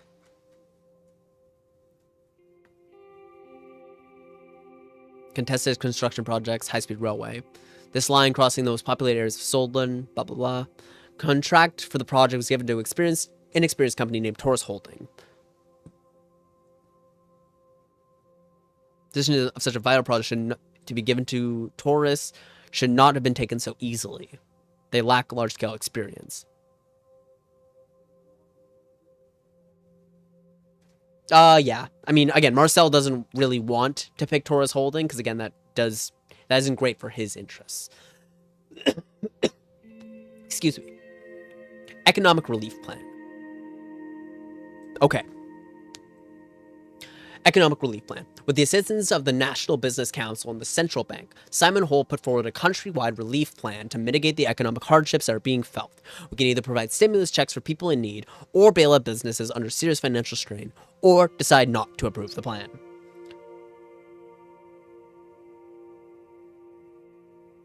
Somehow doing nothing is the does the best. Bailout company doesn't affect the economy and only increases public opinion. Really? That seems interesting. That doesn't make much immediate sense to me. Jesus, it's bad. Here's the thing. So, let's talk about all of these. So, bailing out businesses is, in my opinion, a pretty bad idea. It just kind of goes through the whole Reagan-era economics of bailing out the, trickle-down economics. Trickle-down economics does not work. Just so we're abundantly clear about that, it doesn't work. So, this move to bail out businesses would just be a move to get Tusk's and the businesses' support. It's not about improving the economy. It's about getting them on your side to push forward an economic agenda, or just pillage the country, frankly, if you want to do that. But we're not going with Tusk. We're not interested in that. We're trying to fix the economy, and I don't think bailing out the businesses really does that. Stimulus checks, however, are very interesting. Stimulus checks are really, really good in providing temporary relief to citizens, making them happier to see like a check straight from the government that can go into their bank accounts, into their pockets. They can buy critical things that they need with, and that's an extremely valuable thing. Providing stimulus checks also stimulates the economy because, frankly, the money comes back in taxes. The more money that's being moved, the more money is circulating in the economy, the more money that we have to spend in the long term. For a short-term spending, we get a long-term benefit, both from happiness of the people and the money moving around. Not enacting the plan isn't necessarily a bad thing. One, this will probably reduce public opinion because, you know, people will be upset that we're not doing anything, which is valid. But not enacting the plan will save us a lot of money. And that could be really valuable. It'll allow us to fund infrastructure projects in the future. It might allow us to fund a different, it might allow us to fund more of the, the ministries. There's a lot of options that extra money could allow us to do. However, we have to acknowledge that, one, there's still widespread protests. There's still people who are desperately in need of security. There's still people who are in dire straits right now.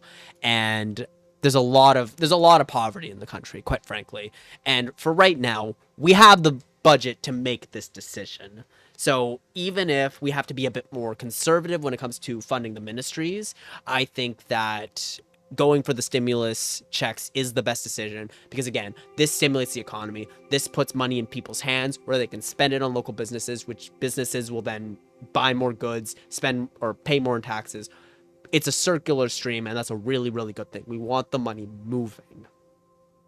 And again, bailing out the businesses doesn't do that. They get bailed out and then they just hoard more money away. And again, not an active plan, while saving us money, isn't great for public opinion. And is also, again, I think the benefits of putting the stimulus in the economy outweighs saving the money for a potential long-term project. But there's merit to not enacting it and saving the money. But for this decision, I'm going to provide stimulus checks for the people in need, stimulate the economy, get people in a more secure position, and hopefully gain a little popularity from it. Yes. So, provide stimulus checks. Stimulus checks distributed. Lovely. Has been crucial lifeline for many struggling families, helping them pay necessities and food and rent. Impacted millions of people across Sordland. Great. That's really good. I didn't know it was that many people. That's really helpful. Unemployment and checks. Yeah, again, these guys are corporate stooges. They don't really give a crap about helping people. Reevaluate their way out of the recession. Blah, blah, blah. Help comes at last. Praise where praise is due. When people were in dire need of help and suffered, the president came to their aid. Thanks to this action, many who were economically insecure have just received a second chance to bounce back. Help came at last. Good.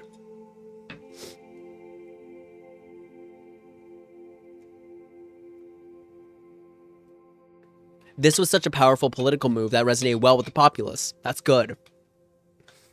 That's really good. I'm glad we're getting the appreciation for that, because again, these are really dire straits we're in. I would have hoped that would improve the economic situation, but alas, here we are. It'll take a little bit of time for those effects to, you know, kick in. Meeting with Marcel Caranti. Our motorcade headed to the meeting location set by Marcel Caranti. I had my only my most confidential and trustworthy team members with me. Source businessman, philanthropist, entrepreneur who is the son of famous media proprietor Conrad Karanti, chairman of HOS conglomerate, Sordland's largest conglomerate operating in the media, energy, construction, trade, and tourism industries. I didn't know they were that big. Also the chairman of Sordland Today, the most influential newspaper in Sordland. HOS Advertising, HOS Resorts. Damn, I didn't know they were that big. I underestimated them. From Harvard University in Bentry. Interesting. Let me take a quick look at this.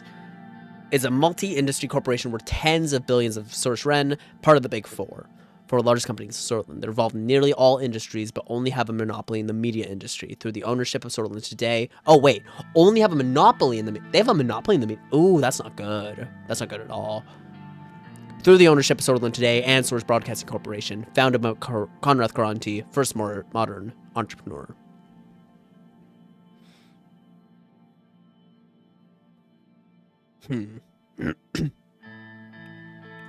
Okay. After a few hours of driving along River Esquel, we took a turn before entering Conrad. The darkness was setting in as we drove up the hill. Where are we, Serge?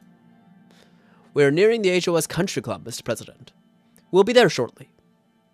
We arrived and the big iron gates of the country club opened. It was huge and outright extravagant. The main building, inspired by lesbian architecture, was illuminated from all sides. It was rather chilly. I was approached by Peter Vector and Lucien Galad. Hope the journey was comfortable. The location is very remote indeed. It's a very exclusive country club for people who value their privacy. We enter the main building. After opening the marble-engraved wooden door, we were greeted by two tall women. The receptionists led us to a meeting room upstairs. Marcel was standing by the window, looking outside the beautiful complex. He turned around to have a quick look at us both. He was a strikingly handsome man, with well-groomed hair. He walked towards me with his hand outreached for a handshake. I shook his hand. He had a firm grip. It is such a pleasure to meet you in person, Mr. Karanti. I appreciate your efforts to reach out and establish a mutually beneficial friendship. Thanks for hosting us. I admired your father very much. May he rest in peace. Welcome. Your kind words have touched me, Mr. Vice President. He was indeed a great man. May he rest in peace. He was a true entrepreneur. He would have been very happy to hear this from you, Mr. President. It's time to look forward. Let's talk about our bright future. I heard about your meteoric rise in HOS. I'm flattered. You truly are going to be the best president this country has seen. I say this because you have gone against the odds and survived. I respect that more than anything. It seems we had similar experiences. Marcel gently pointed at the seats. We sat down around a gigantic table. Before speaking, he knocked on wood. The past months have been tumultuous, to say the least. I'm glad you and your family were unharmed at the shooting. The whole incident must have been a shock for the kids. They aren't used to what we lived through back in the late 20s. I still remember when my father took us out of the country when it became too dangerous in Conrad. They were startled, but the important thing is they're safe and sound. Of course, that's all that matters. No family should suffer from tragedy ever again. We've had enough of that. Well, I'm known to be a straightforward person, so let me get to the point without wasting your valuable time. It was during the Alfonso campaign when I was struck by what you managed to do within the party. Marcel's eyes traveled to one of the paintings on his wall.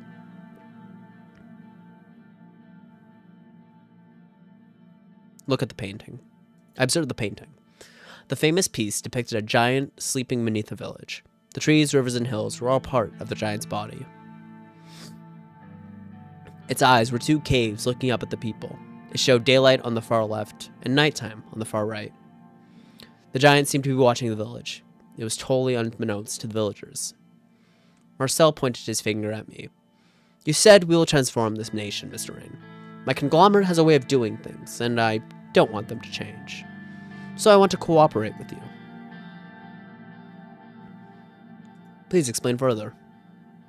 You might have the people's support now, Mr. President, but what happens when you make mistakes? Everybody makes mistakes. What is that supposed to mean? Let's hear his point, Vice President. Being a president in this country means having many enemies. Enemies that resort to anything to bring you down. Let's see these enemies cause a scandal, or leak sensitive information from the administration. These would be destructive once they were released. If they were released. Continue. Now assume that the press would actually protect your integrity, no matter what. That the people I reach, up to 5 million of them. What's our...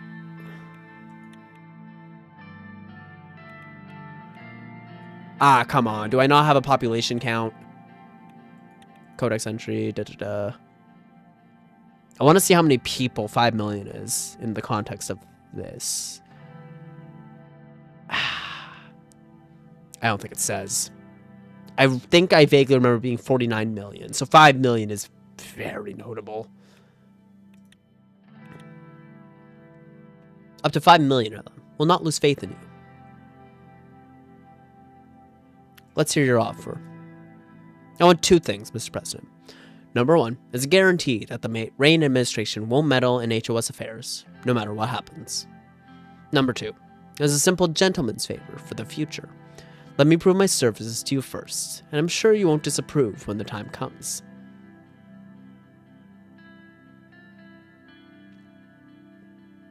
This is far too risky for me. Great risk means great reward. This mutually beneficial cooperation will help you greatly. I can guarantee that you'll see its benefits sooner than later. We can make history together if we dare to challenge the odds.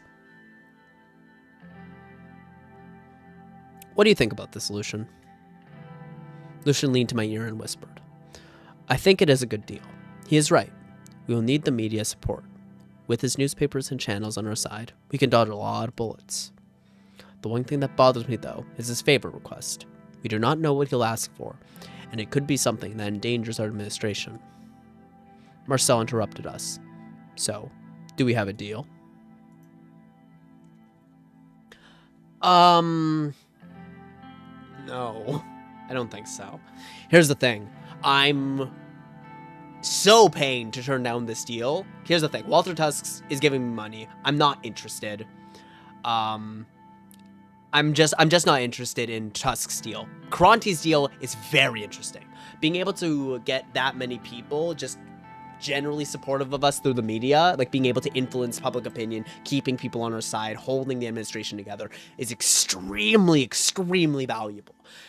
But here's the problem. If we take this deal and we don't honor the gentleman's favor, which we don't know what he might ask, if we don't honor the favor, he is going to tear us to shreds in the media.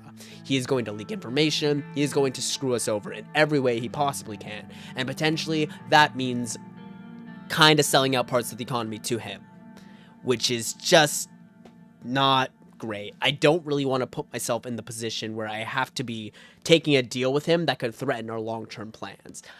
I think the real risk here, is actually going against him and trying to win this with public opinion, trying to win the public opinion game without the media on our side, because he's going to be screwing us over in the media. He's going to be aggressive. He's going to be antagonistic. That is going to be a really big problem for us. However, if we take the deal, we'll have to honor that favor, because if we don't honor that favor, he's going to become incredibly antagonistic towards us, and that could be disastrous. Here, if we don't take the deal, he'll just be neutral to us. He won't necessarily come after us too aggressively, and he won't come at us with a vengeance. We piss him off, then he'll come at us for blood. So I really want to take the deal because of the influence of the media and how the more popular we are, the more we can keep everything together when shit hits the fan. And shit's going to hit the fan. Let's be straight here. It's going to get worse. And with the media, we can definitely deflect a lot of potential scandals and keep the populace on our side when we want to move for bigger things. But again, the favor bothers me. Not meddling in HOS is not really an issue for me. Well, actually, if we want to go for anti-monopoly laws, that's possible. But the biggest concern I have here is the deal. The deal might disrupt things. And again, we don't want to be making favors back and forth. And again, if Tusk gets wind of this, and he knew that we were meeting with Caronte, he knew that. If Tusk gets wind of this, and he knows about the deal between us, that could be a huge issue, because if Tusk knows about it, he can leak that information as well. If we screw over Tusk in helping Marcel, that's a whole extra conflict that we don't necessarily or know how to maneuver. So really, I think the risk here is rejecting the deal, which is unfortunate because I want to take it, but I think playing it neutral and safe with the oligarchs is the best strategy here. Because I want to fix the economy and I don't want them in my way. So, Mr. Caronte, I have to reject. Such a pity, Mr. President. And here I thought we were going to be good friends. It's a shame, really. Goodbye, Mr. Caronte. Let's leave. We left the complex and entered the car. I was hoping that would end better. He pushed it too far. The threats were unacceptable. Return to Holzard. We returned to Holzard. Alright. Casero Kibner demands emergency to be called. The leader of the NFP, Casero Kibner, demanded an emergency be called to address the increasing political violence in the country. He stated that without a declaration of emergency, Sordland would be destabilized and the integrity of the country would be damaged even further. Really? That's... I hate this guy. We'll talk about him more later, but I hate him with a passion.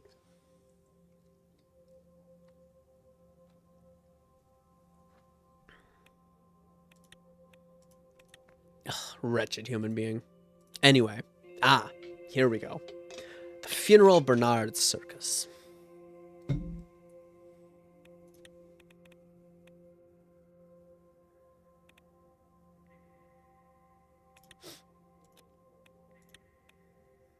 The death of Bernard's circus has shocked the country, and his funeral will be held in Dyer, along with a large crowd of sympathizers.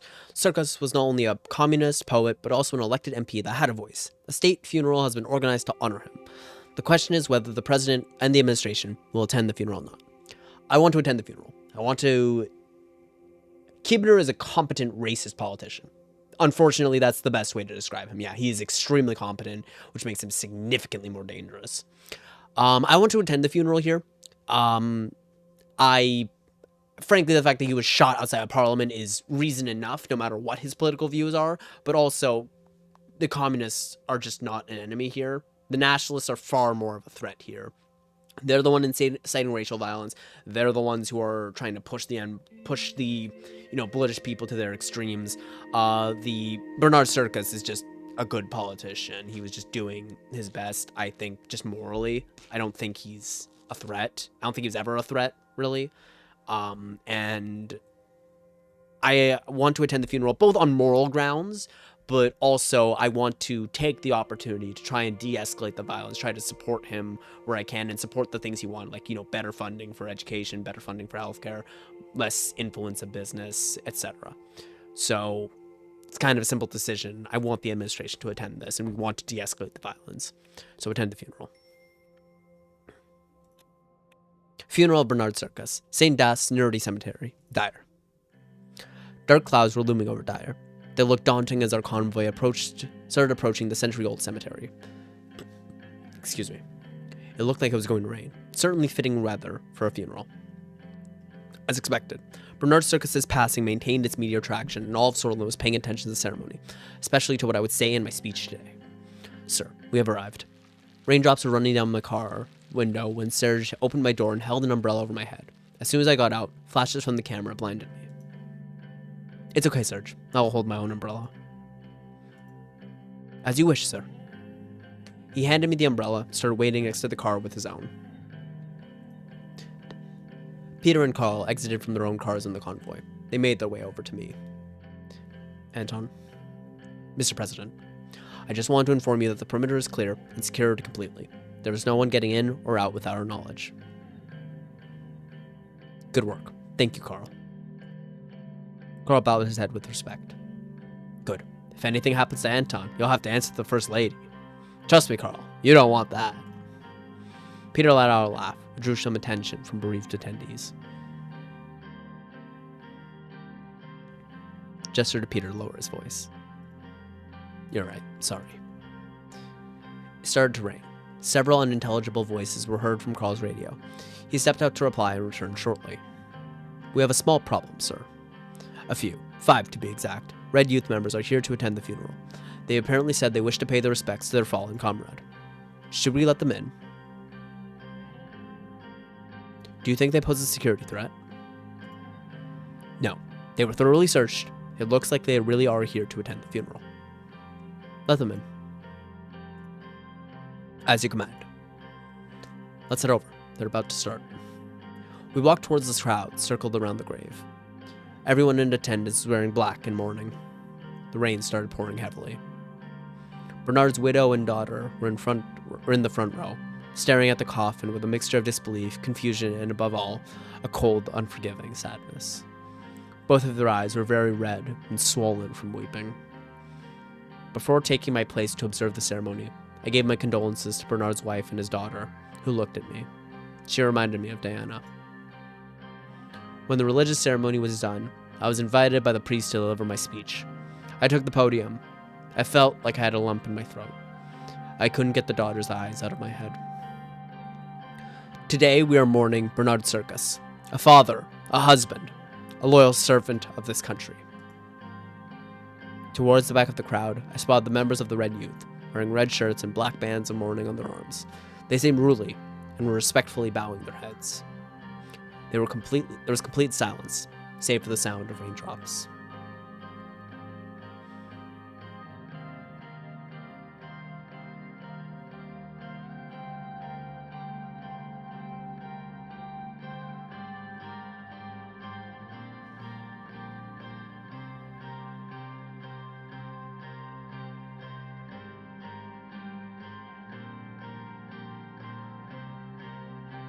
This was a great loss for all of us, for our country.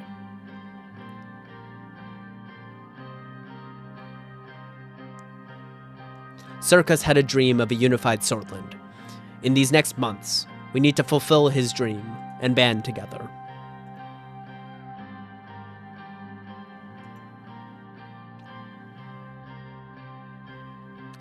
But hatred begets hatred. There is only one way to overcome this vicious cycle. We must unite against the evil of this world. I would like to now recite one of the poems he left us.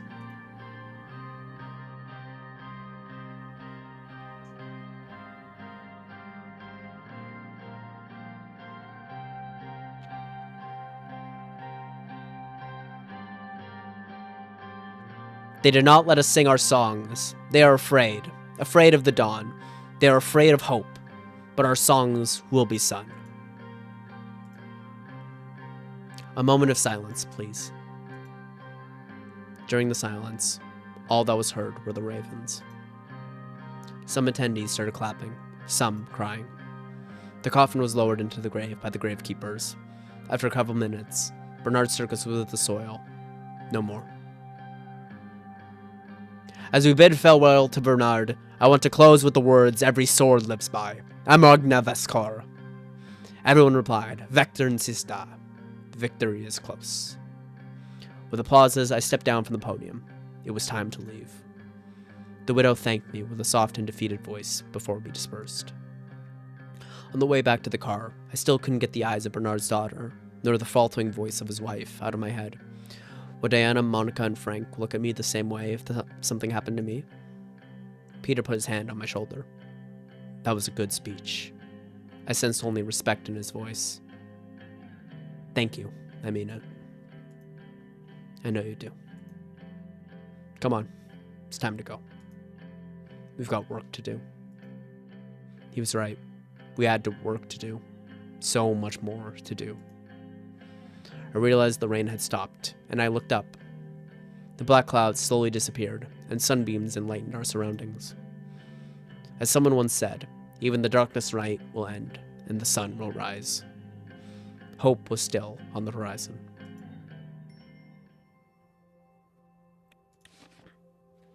They are afraid of hope, but our songs will be sung. Huge crowds of mourners, including President Rayne and other senior Swordfish officials, joined under a rare display of unity, poured into the heart of Dyer today to bid farewell to Bernard Circus, the poet and politician who was shot and killed at the Maroon Palace after Rayne's inauguration ball. With hundreds of police officers in riot gear on duty and traffic barred through major thoroughfares, the normally chaotic section of the city took on a somber atmosphere. Millennialist anthems played from loudspeakers along Freedom Avenue. Assorted citizens of various ethnicities stood shoulder to shoulder, many of them in tears. Others leaned out windows or over balconies railings to watch the procession. President Rayne gave a unifying message to all Sordland by attending the funeral. He paid his respects to Circus and met with his close relatives. Rayne also made an emotional speech that touched thousands of attendees. He finished his speech with a quote from Circus. "They had not let us sing our songs. They are afraid of the dawn. They are afraid of our hope, but our songs will be sung." President stands together with Red Youth. Interesting. President Rayne drew this is Marcel going after us, by the way, because we didn't take the deal. President Rayne drew criticism when he agreed to attend the funeral. While the decision was not totally out of the ordinary, the fact that Rayne is giving support to a known member of Red Youth who promote millennialism through his life is usual. Later in the day, President was seen together with a group of Red Youth members, standing together and paying respect to Circus. Nationalists who saw Circus as a traitor heavily criticized the president's move, which will surely continue among the conservative wing of the United Sordland Party. Never would Sol have thought that his party would be led by someone who stands together with a communist who steadied in the homeland of millennialism. Yeah, Sordland today is going to be a problem for us. Thousands attend the funeral circus. I want to see President Rayne was among the thousands who attended the funeral. It's a positive indicator. It gives hope that the state might finally be giving up on lynching culture and start to practice self-criticism. Nationalism in Sordland, concern abroad.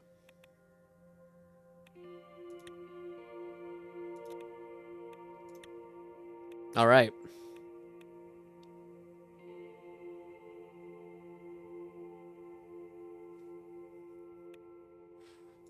All right. Let's do this. Excuse me. Briefing on the current diplomatic situation. Lackhaven.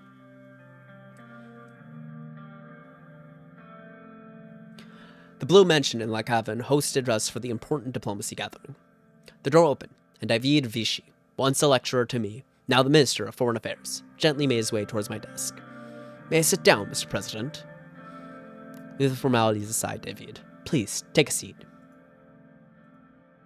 "Ha, right, Anton. I'm used to titles. Diplomacy jobs train oneself."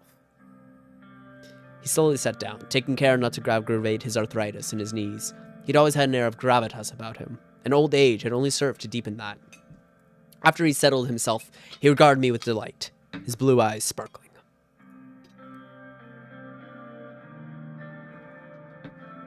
"Look at you, Anton, the 4th president of Sordland. What a privilege for me. I still remember the first day you took my class at Holzard State University. Somehow, the inexplicable ebb and flow of life has led us here, to positions where we can change the course of history. This is our opportunity to shape the future, and we will do precisely that. I look forward to our new foreign policy.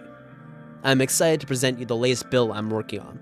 The TCPA has turned out to be an initiative that may significantly boost our tourism and culture industry. The untapped value would help us promote our position internationally. I'm convinced it can also help improve our economic condition after discussions with Ministers Hull and Manger. The GNA factions are supportive too. I really shouldn't have worked overtime to get it done, but I really care for the position and value of our cult." He started coughing again, this time for longer. "Would you like some tea or water?" "Oh, yes, please. Tea and water sounds nice. Thank you very much." He smiled. Livia brought 2 cups of tea, along with a glass of water, and placed them on the table. "It seems you still remember how much I like tea. Nowadays, it does wonders for my throat." "How's your wife Catherine doing?" "My lovely Catherine is as energetic as always. Age has hit me harder than her, for sure. She still does her daily jogs, unlike me. Nothing can challenge time. Nothing. How is the Rayne family?" "Monica's really taking to the First Lady role. As time passes, I realize it more. Family is the most important thing in life. We must take care of them." The door opened. Joseph and Lucien joined us for the briefing as the tall case clock hit the hour mark. Peter, however, was missing. I wonder if he was late from all the drinking he did at the party in Lackhaven. We'll talk more, Mr. President Rayne. Welcome, everyone. How's your travel to Lekhavan? A little bumpy due to some turbulence. I arrived via a military cargo plane that landed at Lekhavan International. I took the train. It was a little slow, but I can still recommend it for the beautiful landscape. I also had the possibility to work on a couple things during the ride. From what I've heard, it will be much faster in the near future when the L1 high-speed railway is finished. Exactly. If all goes well, it'll be one of our major achievements. Well, then, since Mr. Vector doesn't seem to be coming today, I think we're ready to start. I will start by providing a brief overview of our current status with our neighbors. What would you like to start with?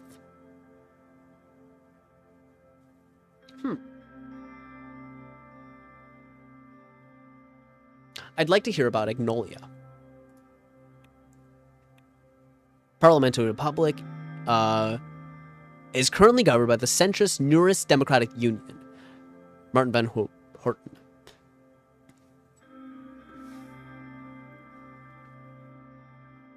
Steel, coal, and fish. Arguably one of the weakest economies. Excuse me. It argued as one of the weakest economies in Eastern Macopa and an average civil rights record. With very good political freedoms, despite being a capitalist country, a large group of their population are believed to be sympathetic to millennialism and Vaxanium socialism. Our brotherly nation to the northeast, Agnolia, they're still diplomatically not aligned, and probably has one of the most democratic systems between our neighbors. Economic stagnation is a worry for them. The primary issue is their heavy reliance on foreign investment from us. Agnolia is our most friendly neighbor. We've been allies for the longest time after Rumburg annexed Dome. That fact needs to be part of the equation. Unsurprisingly, the Agnolian Prime Minister, Martin van Horten, is expecting better cooperation through a new, fairer trade deal with us. It was one of his election mandates.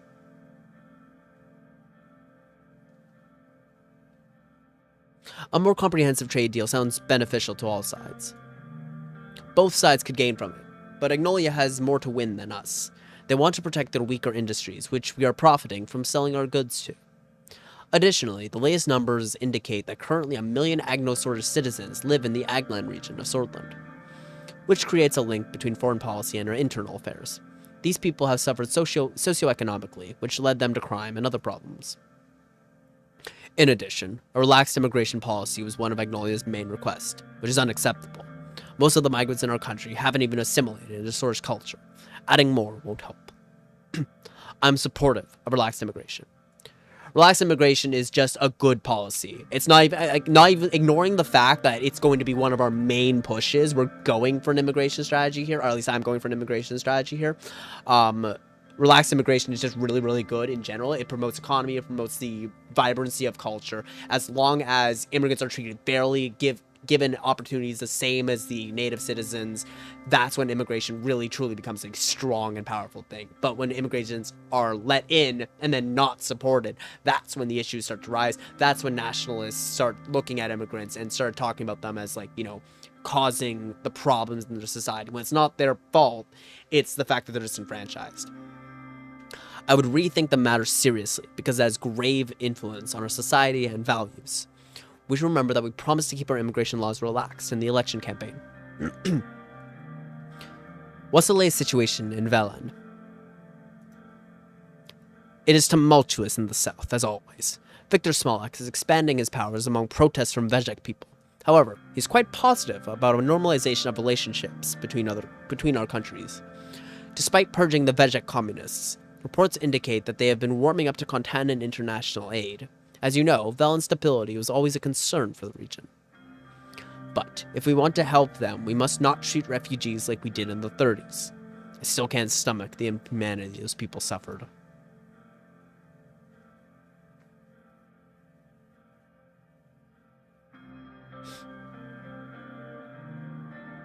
A trade agreement would improve stability and increase mutual trade. There would be many bargaining chips discussed, but Velan could be a new partner in the region. We could also invest in stability there.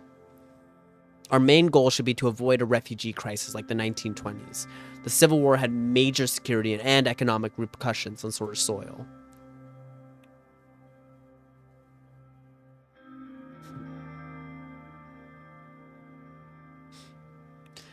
One of the demands of President Smolik was to tighten our immigration laws so that political refugees don't escape to Sordland. There's been a recent purge that pushes many British to flee to Berja. It is definitely troubling. Gumran Outpost has regained its importance due to this. I'm sure you'd remember that winter at the border outpost, Mr. President. He was right. I did remember that winter. I remember how cold it was when I let the refugees slip through. I was discharged on my duties as a result, by Major Josef Lancia, no less, spending the rest of my service cleaning toilets and sleeping in a cell. In fact, there had been a similar refugee situation in the past. Even Mr. President himself chose to disobey direct orders from his commanding officer at the time. I did what was right. Soldiers do not decide on what is right. Soldiers do what they are told to do. He opened his mouth to continue, but David cut in. Our focus should be on the current matters. The Polish minority is very large inside Velen too, which is a factor to consider. It is in our national interest to prevent the formation of a failed state on our western border. Velen has been increasingly aligning itself towards the Communist Alliance. Another point to analyze. I want to know more about Vagsland. Our cousins of old across the Markian Sea wish to have good relations with us. As we all know, Vagsland is a socialist republic aligned with the United Contana. They are an important regional player. It is also the most significant sea power in almost all of Merkopa. It is the only other country that can rival the superpowers with their navy.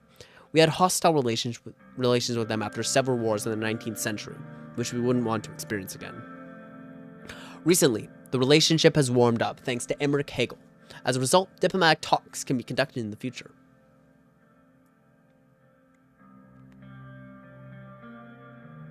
Breaking the ice with Vagsland could be good, if we are to rise diplomatically. I agree. They could be potential allies, in my opinion. The situation in the region necessitates that we find allies. They haven't been in good standing with us for the past 200 years. Recently, they have also joined the Communist Contanan Security Pact, subjugating themselves to United Contana. And on top of that, territorial issues have been flaring up between Agnolia and Vagsland because of the Helgeland island. The Swedish Navy is very concerned with this volatile situation. This is important. Helgeland is an island located within the region, experienced an opportunistic invasion in the 1920 by Agnolian Prime Minister Jonas Bluvberg. This event took place during a period of revolution in the Empire of Valgos. Interestingly, the Agnolians had previously relinquished control of the island several centuries prior, when it was sold in exchange for a substantial sum of gold to alleviate their financial obligations. Pliam Bluvberg justified the invasion by invoking concerns with the safety and well-being of Agnolian citizens who still resided on the island. Following the conclusion of the revolution, the newly established government of Vagsland prioritized the consolidation of its new governance structure, rather than seeking to reclaim Helgeland. This audacious act is widely regarded as one of the most successful territorial acquisitions in recent history, rivaling even the annexation of the Dome by Rumburg. For many Agnolians, Helge Island represents a source of immense national pride, symbolizing the remarkable achievements that a small nation can attain in the face of formidable adversaries. Lucian looks slightly worried. Unfortunately, billions of Swedish Rayne worth of cargo is transported close to the Vagslandian maritime borders on the Markian Sea and the Grey Strait.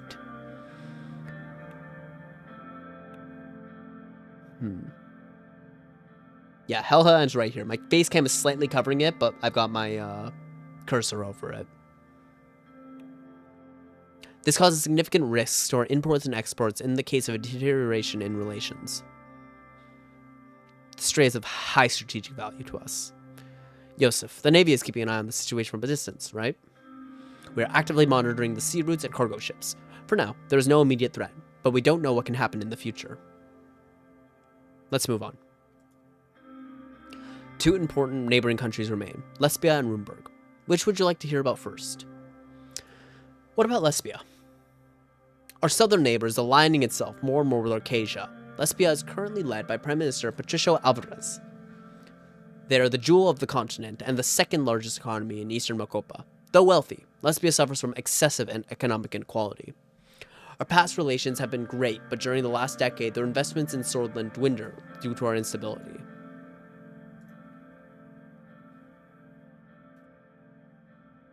Allying with the richest regional nation could be beneficial. It could be, but it would also mean we would draw closer to the Arcasia bloc, and near the Arcasian Treaty Organization. I'm certain that the recession has a lot to do with the retraction of investments. Once they see that money isn't in the picture, they vanish rather quickly, because they are capitalists. They've shown a selfish attitude during the Velen Civil War by closing their borders and funneling refugees to cross into Sordland. Lucian cleared his throat.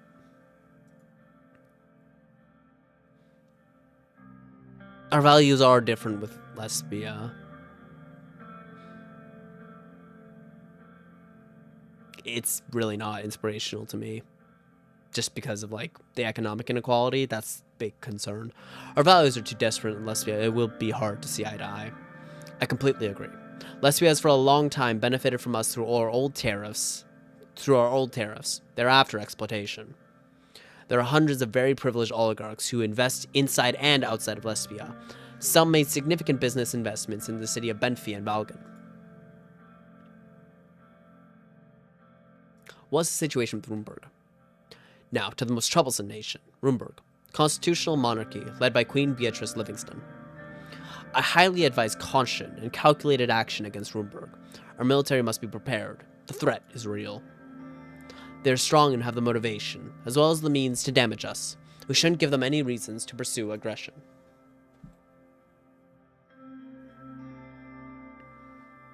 I'll take your advice in consideration. These types of nations will always try to make up a casus belli a reason to declare war. While Thornborough openly denies such claims, their past and current actions make it clear they want to destabilize us. The weapons caches found by our intelligence agency clearly show what their goals are. Our military must be steadfast and our diplomacy valiant. Joseph looks stern, full of resolve.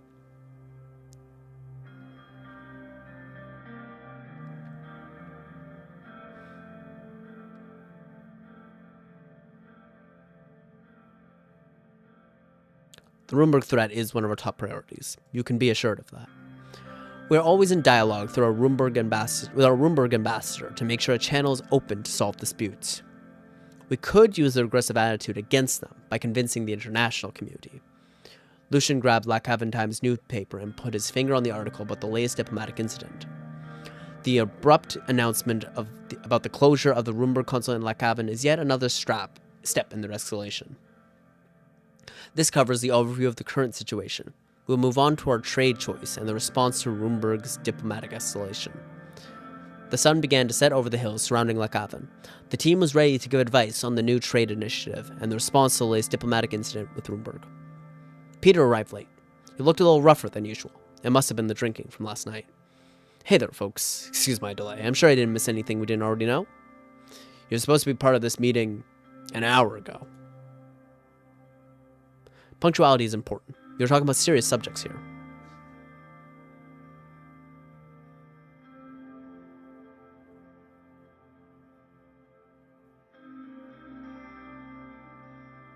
Don't comment. I stood in silence, with prompted Peter to answer them.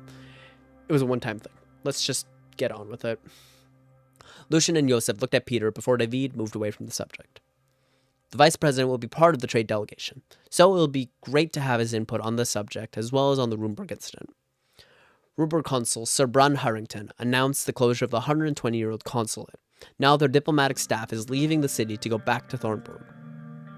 He blamed the lack of security in Sordland due to the assassination and the subsequent protest, but it is obvious they are just making excuses. Bastards. First they close their consulate and then they blame our security? The security situation is under control. They're playing with us. Isn't it telling that other countries are working with us while Rumburg is just cutting more ties with us? The neglect of President Alfonso and the chaos of the elections delayed our diplomatic efforts. Now there are only 2 Rumburg diplomatic missions left in Sordland. One is the consulate in Dyer, the other is the embassy in Holzord. We're accustomed to the usual rhetoric, but this is far more serious. They're playing with fire. Look at what the Velen destabilization has done to the region. Sordland breaking apart with Terracopa apart. In my entire career, I've never seen our Rumburg relations suffer this much. The previous low point was the annexation of Dome. Joseph Lancia was furious. He barely kept himself from slamming the desk. There are worrying developments like the smuggled arms and the buildup near the border. Our military must be buffed up to stand against a great power like Rumburg. We either respond to this aggressive act with a diplomatic condemnation, or we retaliate by closing our consulate in the Dome. I want to say that an escalation would be risky this early in our presidency. We should focus on creating a negative image of Rumburg in the international scene. The people of Sordland must be protected, no matter the cost. I say we respond equally. Yeah, we are taking the diplomatic option here. It's just kind of a no-brainer. I mean, I think responding in kind would gain us a lot more popularity, but the simple fact of the matter is, Lucian's right, it's a risky move. Excuse me. And we're not going with a military-centered strategy. We're going for diplomacy first. So, making them look worse in the international community is going to be a far more benefit to us than responding in kind. We want to look like we're being aggressed against, not like we're feeding into it. We want to look better for the international community while they're just cutting ties. So, write an official diplomatic response condemning this unreasonable act. Declare that Rumburg aims to destabilize the Sordland and the region. As you wish, Mr. President. I shall begin work by immediately informing the Ministry of Foreign Affairs and Trade. Swaying the international stage is the key in long-term strategy. I wish we had reacted more strongly. If we don't confront them, they will keep escalating the situation. I, on the other hand, am glad we are taking the more cautious road. There are 3 trade-related topics to address today. Which topic should we tackle first?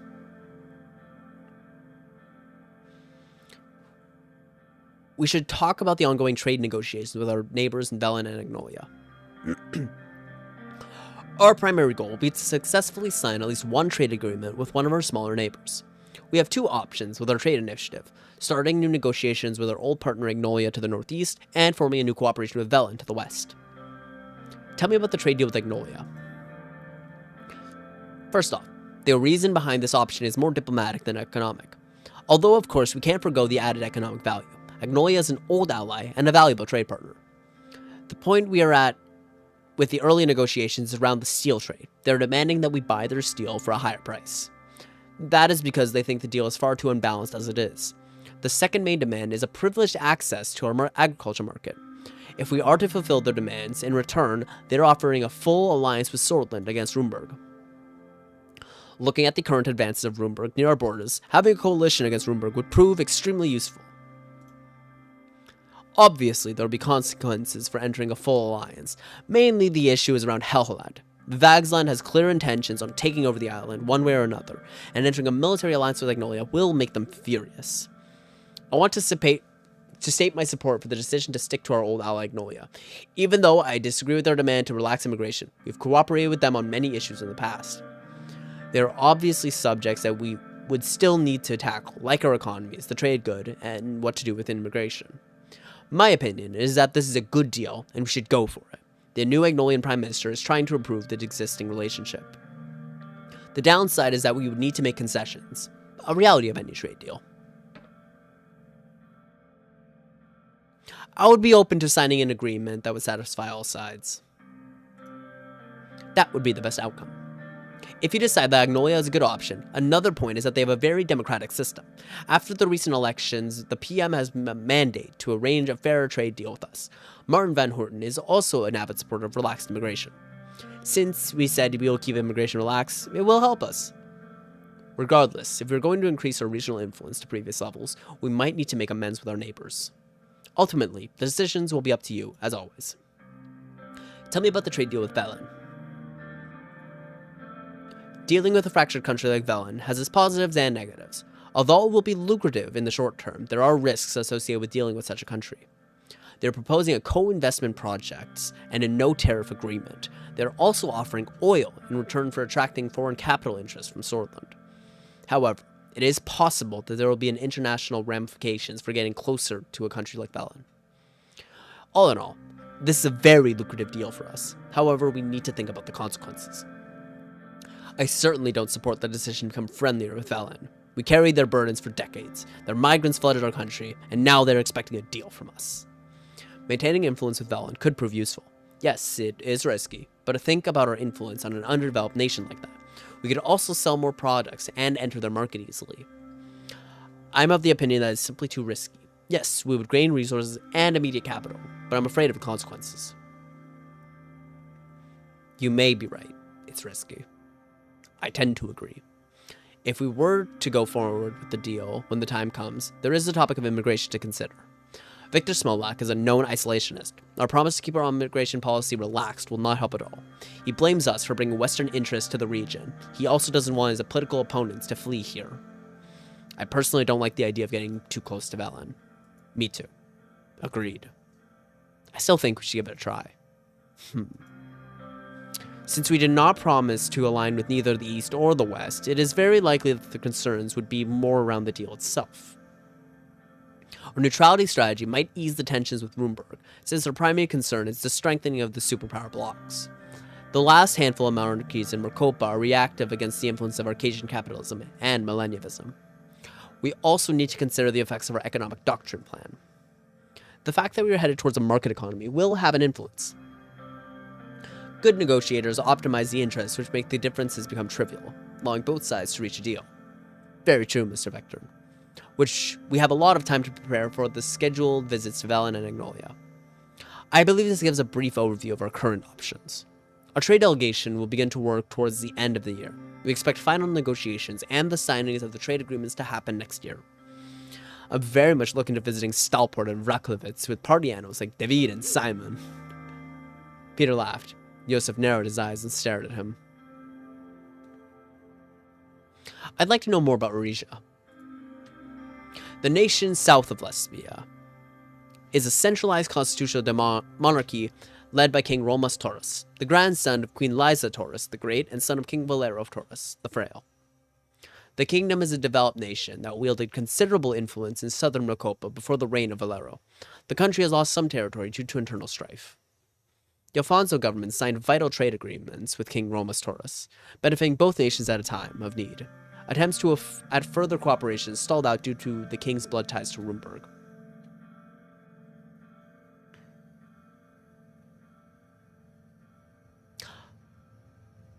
I'm curious how our neighbors Lesbia and Velen get along with Risha. There is some tension with both. It appears that since Lesbia's acceptance into ATO in 1950, most of South Merkopa has been heading towards a boiling point. Not to mention Velen's struggle with the BFF, an organization that we've long suspected to be armed by King Romas' in-laws in Rumburg. The relationship between Orisha and Velen is more complex than that. They were closely aligned under Valero's rule until Rumburg entered the play. Merkopa geopolitics are a complexity of another caliber. My job is to make sense of it. It is a privilege I enjoy, regardless of my age. I heard Smolak also makes sense of things with certain substances. Unbefitting a national leader, if true. Lucian knocked on the table. We should be more concerned with. Peter interjected and reached in his pocket. Actually, a friend of Gus called Rusty. I know who Rusty is now. Gifted me this beautiful piece of full Regent gold coin. They say it helps you find love. Look. Peter pulled out the ornamental coin and put it on the table. It was so polished that I caught reflections of light in the room. Lucian was clearly frustrated. Examined the coin. I took the coin in my hands and looked at the details. At the center was the emblem of Risha, a fierce bull standing on its 2 feet with its horns pointed upwards. In the background was a shield intricately ornamented with leaves and a crown. At the bottom, the letters RRG were engraved. What was RRG? It's Regent Royal Gold, the company that mines and processes the high-quality ore used to mint the country's gold. Let's discuss the deal potential and what's on the table. From what we have gathered, there is no clear offer yet. The interest clearly seems to be more control over the gas produced and sold in Sordland. I suspect this must be related to the recent tensions on the coast of Palais. Mr. Manger is working out the details to get more concrete headline terms soon. Of particular interest are the gas fields in Narbel and of the Nargis region. That must be related to Gasom operations. Gus has ties with the people around that corporation, even though there is another CEO. Evald Alfonso is still chairman. Gasom is a private corporation, a fact that limits our control over any foreign investment. Tarkinsol's Energy Protection Act of 1932 specifically limits the purchases of Sorish Energy Company shares by foreign nations to 10%. Evald Alfonso adjusted the law in 1948 and increased it to 20%. Anything above that requires us to change the Energy Protection Act. Evald holds most of Gazprom's cards in his hand still.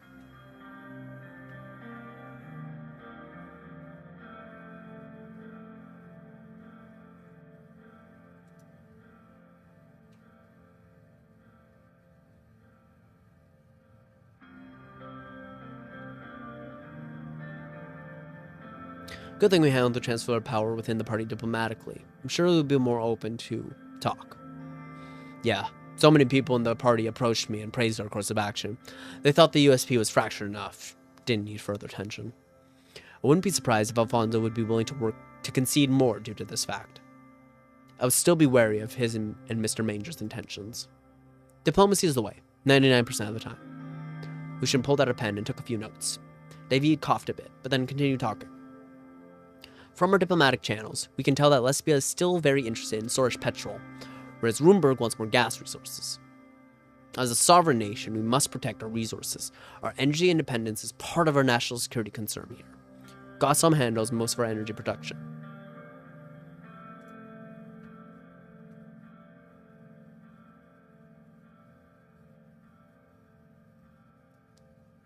Allowing more market economics to determine our value and output of our energy is aligned with our economic plan.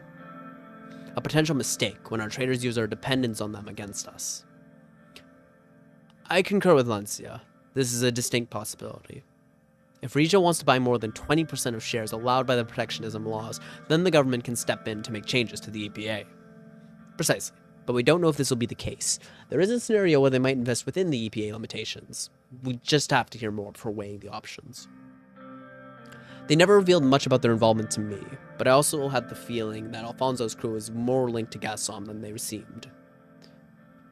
I have information that the CEO that replaced Alfonso is a loyalist. Alfonso still is the chairman of Gazprom and de facto key figure. Additionally, National Business Council chairman Mikhail Abin, and Mr. Gus Manger have shares in the company and preside over the board. The shareholder links raise questions regarding Mr. Alfonso and Manger's motivations. I suspect that the corporation isn't doing too well, and they are seeking investments. Any investment into Gazprom will enrich the owners, but might also lead to more jobs and growth. Any further comments, esteemed cabinet members? The room went silent, and no one stepped forward. It was noticeable how much people respected Vichy. He carried the soul of Sordland as a symbol of the past. I think this summarizes all we know and what we stand to gain, Mr. President. What are your thoughts? I look favorably towards a potential investment from Regia into Sordland. There is a strong potential for further cooperation, and Regia previously aided Sordland when it needed foreign help the most. I will assist in analyzing the political implications, Mr. Vichy. Thank you. Our support staff and I will be working towards the next steps soon after receiving more contacts from Mr. Manger. Our ambassador in Port Drazon is in communication with Laurento Esquivel, the Regent Counselor of Foreign Affairs already. Well, that concludes our meeting, Mr. Rayne. Thank you all for coming. I will take my leave then, sir. The meeting concluded and the team dispersed. Our diplomatic action plan officially began. All right. Trade assignments in Agnolia and Felon are underway. Ooh, plenty of news. Okay, let's take a look. Remus Holstron criticizes workers' rights bill. Sure, bro. Energy Protection Act repeal process begins. Emergency in Anrika. Oh, boy. Oh, Lest, of course. Beacon of Charity. Sure, man, whatever. Calling for an open market, repealing the EPA. Addressing the skilled foreign worker gap, Sorge economy faces a critical challenge, the demand supply gap for skilled foreign workers, with the specialized skills on the rise. However, with increasing technological advancements, the need for specialized skills is on the rise. However, the inability to attract and retain foreign talent hinders Sordland's potential for economic growth. An inclusive approach towards immigration policy and an ecosystem conducive to skilled foreign workers are essential to address this gap. Okay.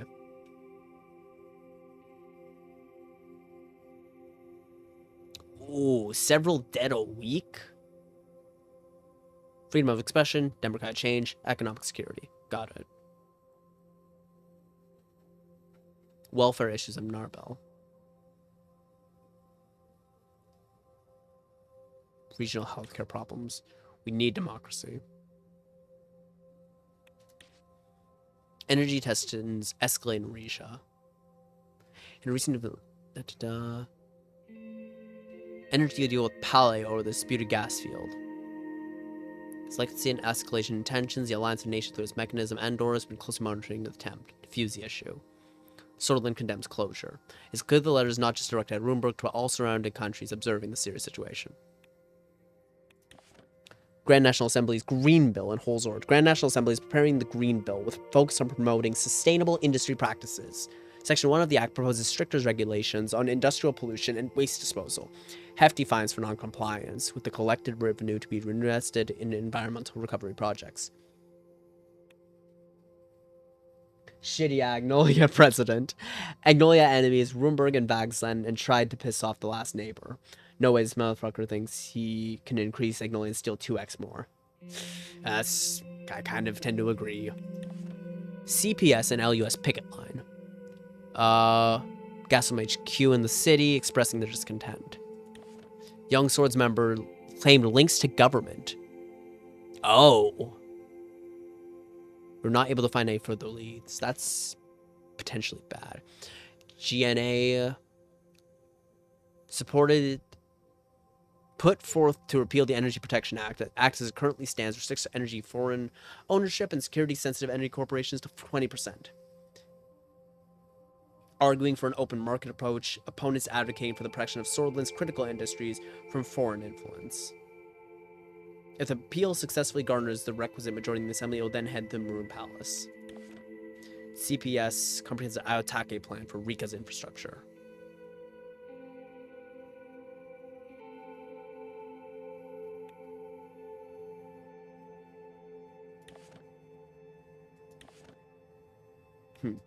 Okay. Okay, I'm probably going to be signing this bill, but let's take a good look. Tourism and Cultural Preservation Act. The Sordland Tourism and Cultural Preservation Act aims to amplify the cultural allure and tourism viability of Boren, Ribéry, Lakaven, Anarka, and Benfi. The Grand National Assembly is calling a collective push to establish Sordland as a global tourist destination and reduce the effects of the recession. Section 1 focuses on the cultural elevation of these cities, identifying local food, drink, music, dance, architecture, and historical sites as unique selling propositions. The cultivation of the cultural tourism is positioned as a catalyst for economic invigoration. Section 2 imposes the restoration and preservation of key historical landmarks in Lakaven and Anarka. Concurrently, it proposes a comprehensive renovation of tourist infrastructure in Benfi to enrich the visitor experience and generate steady income for local communities. Section 2, subsection 1 further commits to safeguarding and development of the caves of Antera and Ribéry and the vineyards of Boren. Recognize the potential as tourism growth drivers. Yeah, so we're signing this, and here's the thing. It's just a great thing. Like, bringing more tourists into Sordland will increase our rate of immigration, you know, because even just tourism will increase more people seeing the country, making it feel a more safe place to be, which is a very, very good thing for our long-term economic strategy. So this is good for our economics, this is good for our culture, this is good for immigration, this is good for just bringing people in and getting, you know, more influence diplomatically and more money from tourists who come here. So this is just a phenomenal thing, and just extremely valuable, more than worth one government budget.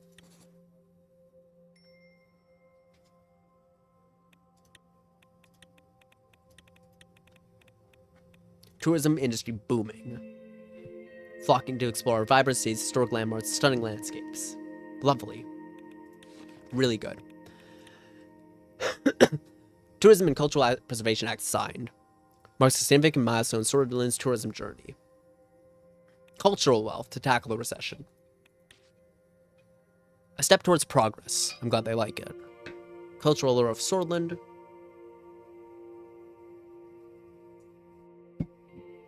Cultural recognition on a global platform. Yes, good. That's exactly what we're going for. Okay. Wait, let me check something.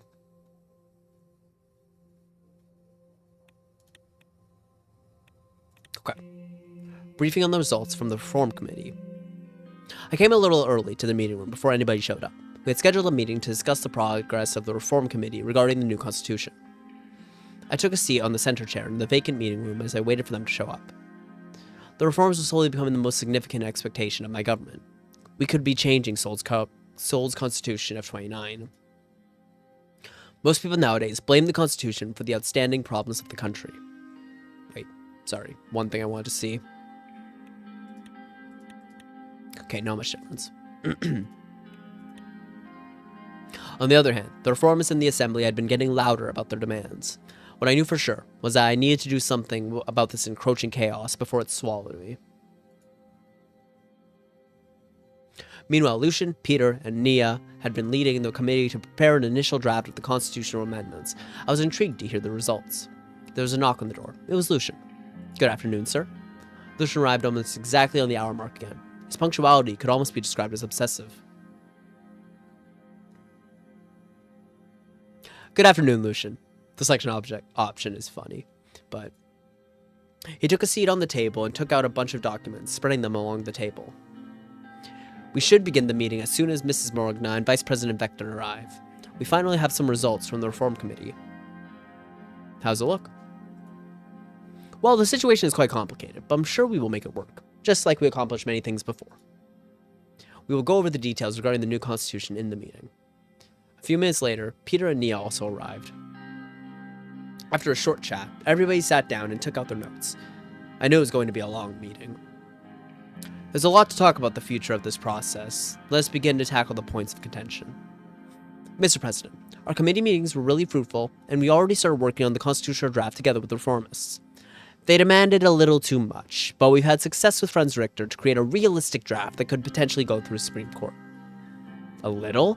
They demanded to rewrite the whole constitution. Mr. Richter's deputy even suggesting removing the term sword from the constitution completely. I also didn't like the theatrics, but the requests were definitely not outrageous. They were just not realistic in today's political circumstances. Nonetheless, Mr. Vice President, we thank you for your convincing arguments. We seem to have reached a common ground already.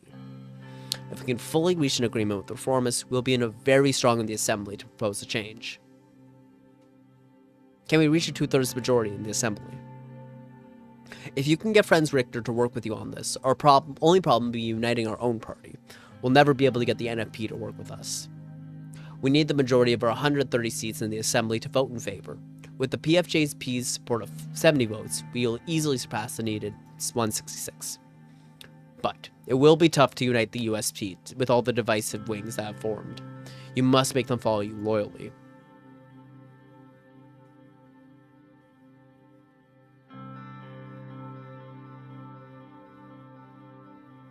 "We will convince the leads. Alban Clavinen's reformist wing would be supporting you. He already waved in heavily in the committee meetings. However, the Conservatives would be tough to break. The influence of Seoul is still living strong in the party." "How many votes do they have?" "The Conservatives have around 40 seats. There are many unaligned people, and some of your loyalists might decide to show their true faces too. So we need as many of the Conservatives to support us, and there's only one person who is key to making them back us. Excuse me. Gloria Tori. She's still well respected by the Solace. She'll be the biggest obstacle in the Assembly, and her demands will be extensive. I also have reason to think she might be in Orso's pocket. She'll be tough to break, but we'll need her help in getting the Conservative support. Is it possible to pass the Supreme Court? They are our biggest obstacle. Even if we pass the Assembly, the Chief Justice will do his best to block our amendments. We need at least 6 of the 11 judges to vote for the proposal, but Mr. Hawker has an enormous influence over the judges. We should reach out to the judges in secret. Some of them might be willing to break rank to support us. All means are to be considered in order to succeed." Nia was taken aback by the statement. "According to the Constitution, I am a member of the Supreme Court, which means we already have one vote. 2 of the judges are friends of mine, and have similar opinion about the reforms. Consider them with me. Who else would be willing to support the reforms? I think Judge Edmonds can be persuaded, and an extension, Mr. Dalton and Mr. Martin. They weren't really blinded by the Solarist ideology. Yes, those three don't seem to be working directly with Chief Justice Hawker. If we can get Isabel Edmonds, we might get the 6 votes needed. That's our best bet. What are the demands? We should run down each of the main demands of the committee and get your input first, Mrs. Magda. Okay. Oh my goodness. We should run down each of the main demands of the committee and get your input first. Mrs. Magna can explain them further. We'll start with the red line, the first red line. The new constitution will fix the loopholes regarding the president's absolute veto powers. Even though Mr. Richter put on a whole show about why veto should be removed completely, the committee has almost unanimously agreed on fixing the loopholes, thus limiting presidential vetoes. My suggestion is to add a clause detailing the methods the assembly may override a veto with some sort of a supermajority. One person should never be able to block the rest.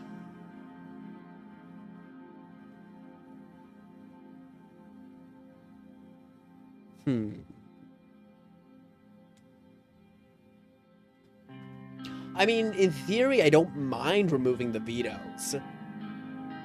But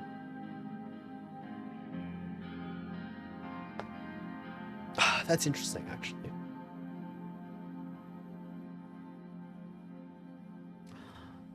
Let's see. The loopholes give the president too much power, which could be misused. Whatever you decide, it's important to get a balanced picture. We will be making history by changing the 29th Constitution of Sol. The second one is about the judiciary. The new constitution will remove the Supreme Court's right to vote on legislation. This is yet another point that was unanimously agreed on by all parties. Tarkin Sol established this rule to protect his 29th Constitution. We all know most of the judges are still his pawns. Constitutional amendments will still be very difficult to accomplish with a reform like this, particularly because we will keep the 2/3 vote system to be able to propose a change. However, the judiciary will not have the final say in the amendments.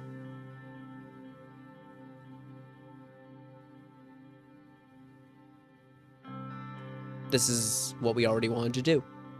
Yes, this will ensure that there won't be another politically motivated Supreme Court. Apart from these two critical points, they have other major demands. They want to reform the appointment procedures of the ministers. Mr. Richter clarified the assembly should have a say in the formation of the council of ministers. This is something that a majority in our party also supports. Well, Mr. Richter also talked about abolishing the member of honor rights of Tarkin Sol. That gives him absolute immunity and makes him a permanent member of the assembly. Well, that one is a controversial one. I doubt the USP would like that. Immunity of the justices, the impeachment of the president, limiting the power of the presidential decrees, all of this came up during the committee meetings. Yes, reformists expect big reforms, while our faction in the USP are not very keen on pushing changes that are too great. I'd say keeping everything in the middle ground is the safest bet. No need to agitate anyone too much.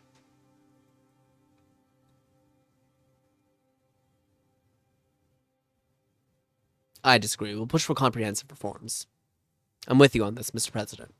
Well, regardless of what Mr. Rayne decides, we will need to work together to push this agenda. Now we have a better picture of your intentions, sir. I will start reaching out to my contacts to make a draft that works for us. I'll present your input to the committee. In a few months, you would have the draft on your desk to make the final changes yourself.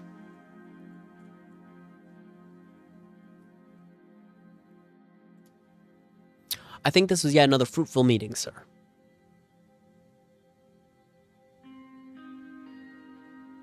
Together, we will democratize Sordland. And you have my full support, Mr. President. Ours too, of course. Yes, sir. Thank you for your time. I think this is where we'll call it, sir. Have a good day. They left the room. Okay.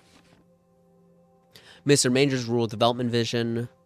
Strengthening food security and bolster regional economy of Gruni. Cooperation with Roomberg. An economic imperative. Okay, who's paying?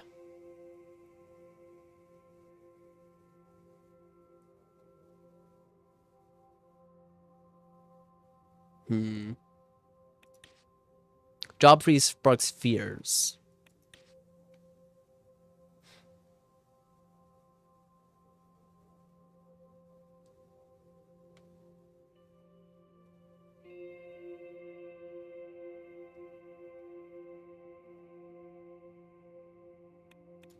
Interesting.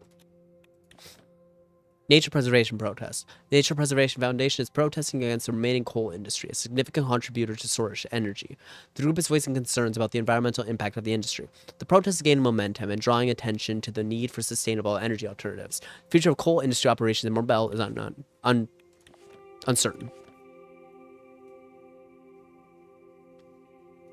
Cause industrial investors all over the country to invest in money near the city. Good. That's really good. L1 construction plant started by Tolerus. Great. Incident in President Sol's mansion. Private boat. Allowed the boat to approach for a brief conversation. About the security protocols. That's interesting. I wonder who's in that boat. Oh, here we go. Okay.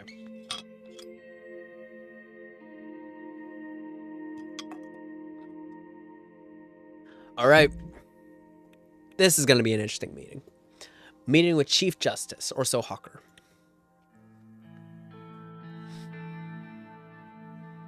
The administration had been working day and night on the overwhelming amount of issues that were facing the country. The various government departments were sending me an avalanche of documents, all of which required my signature. God, excuse me. So they could start working on the new plans that had been decided on. After I signed dozens of them, I closed my eyes to relax for a moment. Another long day. Even though I couldn't wait to leave the palace for the day, Lucian had earlier told me that Chief Justice wanted to speak to me. We were to meet in my office in 30 minutes. I waited for him, wondering what he wanted to talk about. Take a moment to relax. I stretched out my arms and looked out the window. Thousands of shimmering lights in the Hullsard skyline were mesmerizing. Suddenly, I heard a knock on the door. It was Lucian. Good evening, sir. Good evening, Lucian. I'm sorry that I couldn't explain the situation to you in detail earlier, sir. The Chief Justice insisted on seeing you this evening. I do not know what he has to say, but it will probably be about the new constitution. What's up? Hey, Chris, how are you? He'll be coming shortly with Judge Garashi to the meeting. We shouldn't take them lightly.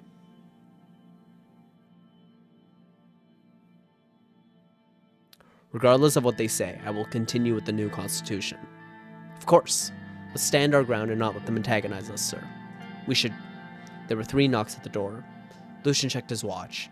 He looked rather worried. Livia opened the door. Good, just tuning in mid-steady. Got sidetracked, but not mad about it. I'm happy to hear that.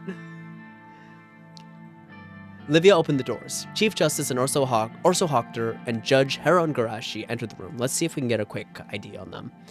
Source politician, jurist, and the current Chief Justice. Imperium Markian University. Interesting. This guy's ancient.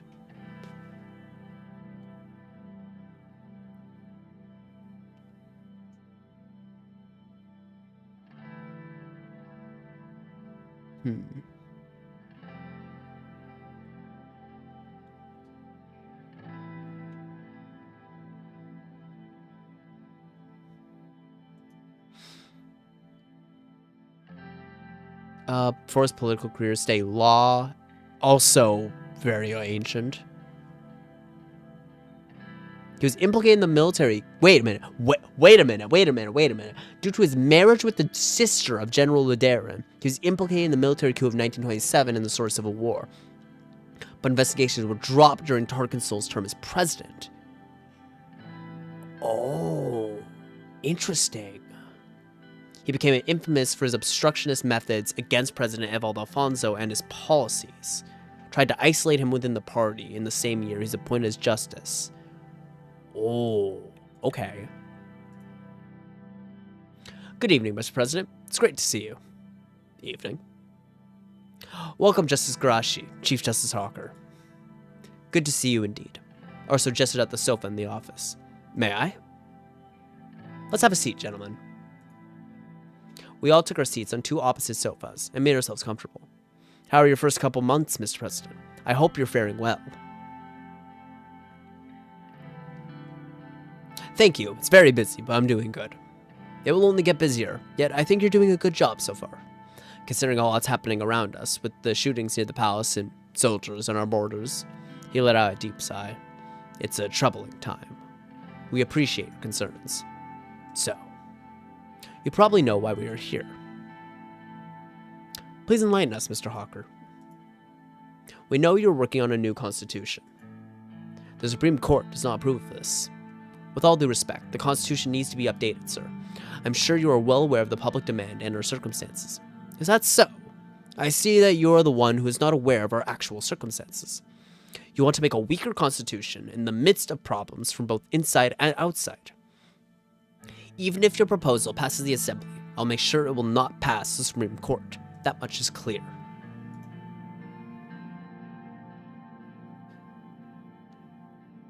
You haven't even seen the proposal yet, Mr. Hawker. Isn't it too soon to be against it? Do you think I live under a rock, Mr. President? I know what goes on. Yet you, Mr. President, seem to only be partially informed about the current situation. Please let us explain the reason of our stance.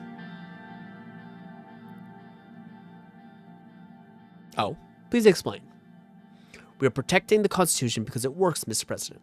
It is efficient, and it gives you the authority to lead the nation with swift decisions. Sordland has more important problems and threats that we should face right now instead of nitpicking about some paragraphs of the Constitution. We have a potential war within our borders. Orso signaled Heron with his hand to let him speak instead. Mr. President, I know you're a busy man, so I'll make this quick. We all know that Sordland security forces found stashes of Rumburgian weaponry in the hideouts of Bloodish separatists. Ka-74s are roaming inside Sordland at this very moment. As much as Rumburg poses a direct threat, now it's clear that they are also intervening in our country and weaponizing our minorities against us. It's not unprecedented to think that the Bloods will start their terror again with their new toys. Not to mention the fights that broke out between the left and right wing after the shooting of Bernard Circus. Communists are rising with the support of United Contana. The chaos is imminent for Sordland. And sadly, we don't see the administration taking the necessary precautions.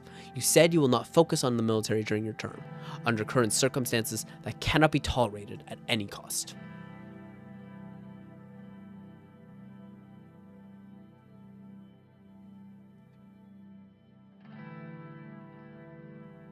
Mr. Hawker, the court has no jurisdiction over these matters. Aren't we all part of the state, Mr. President? We're all responsible if Sordland fails to overcome these threats. But regardless of that, are you also aware that the armed Bloodish separatists have direct connection with the Workers' Party of Bloodia? The Workers' Party is a democratic party, unlike the militias. They are not the same. They may claim they have no ties with the separatists, but most of their members used to be part of them before they formed the Workers' Party of Bloodia. How about the name, Mr. President? It is not the Workers' Party of Sordland, is it? As far as I'm aware, there is no nation called Bloodia around here. What is this all about? The only reason they are not in the Assembly is because of the electoral threshold. They've gotten quite big, they are clearly getting outside help, and their connections to the paramilitary Bloodish force cannot be denied. And all of a sudden, the reformists are trying to decrease the electoral threshold so that the Bloodish separatists can be legitimized in the Assembly to achieve their aims of independence.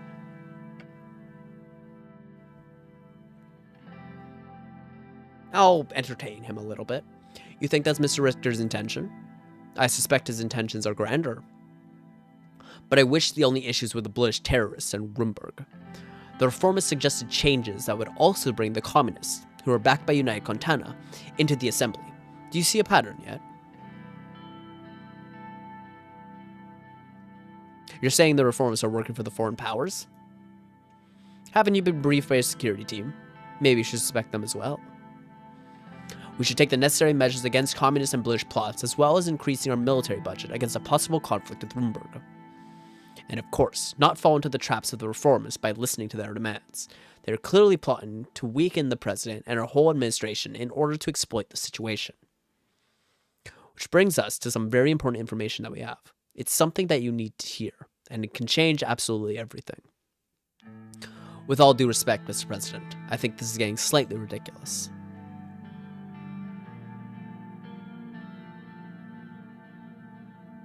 Sure, I'll continue entertaining him. Please explain, Mr. Hawker.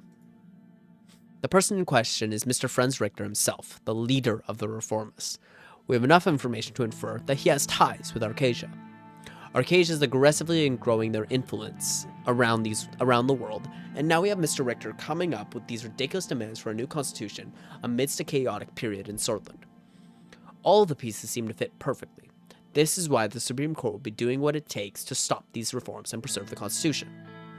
How would you know that Mr. Richter has ties to Arcasia? Mr. Galad, we all know he has been in Arcasia many times because it's been documented. But what would you think if I told you he's been making hidden flights to the country? I need to know this. Please explain. He was spotted in a hotel in Arcasia last year, where they held the Conference on Economic Development in Volatile Regions. He started to influence the masses in believing that our constitution is the reason for everything bad.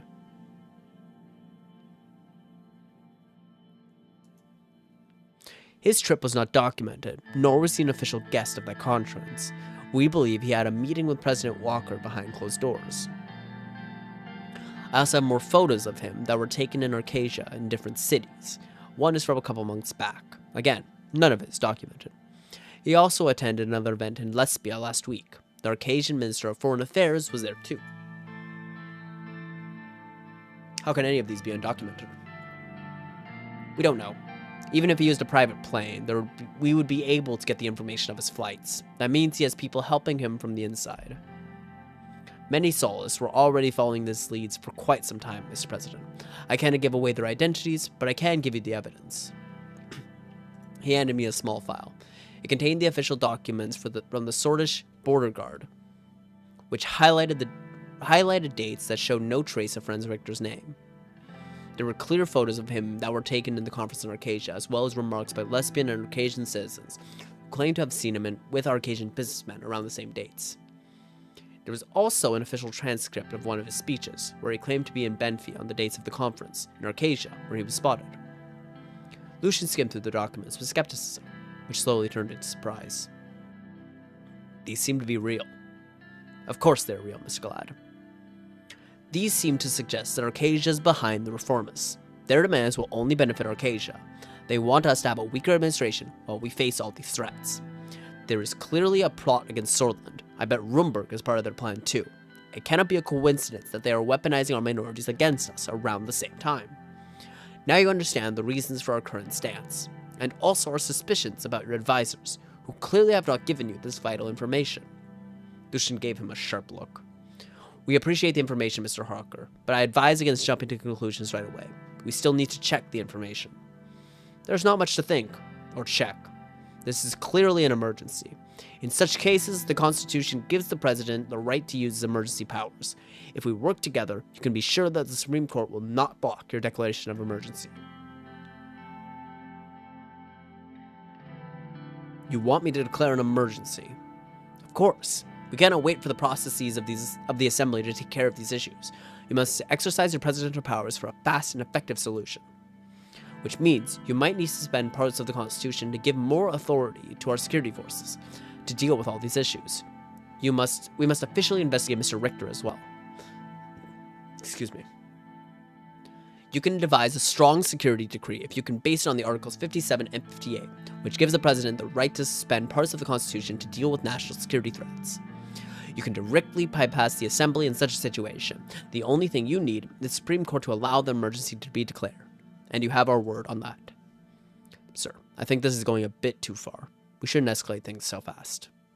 Mr. President, why don't we talk in private? Just the two of us. We can devise a plan together.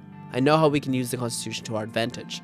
It would be more effective if Mr. Galad and Mr. Galashi leave the room while we discuss it. Sir, I advise against it.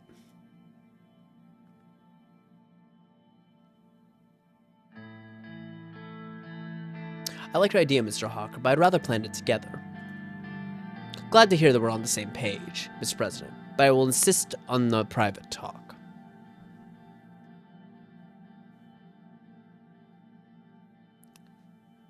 I want to hear what he has to say. I'm not going with the Emergency Act. Okay, let's sum it up real quick.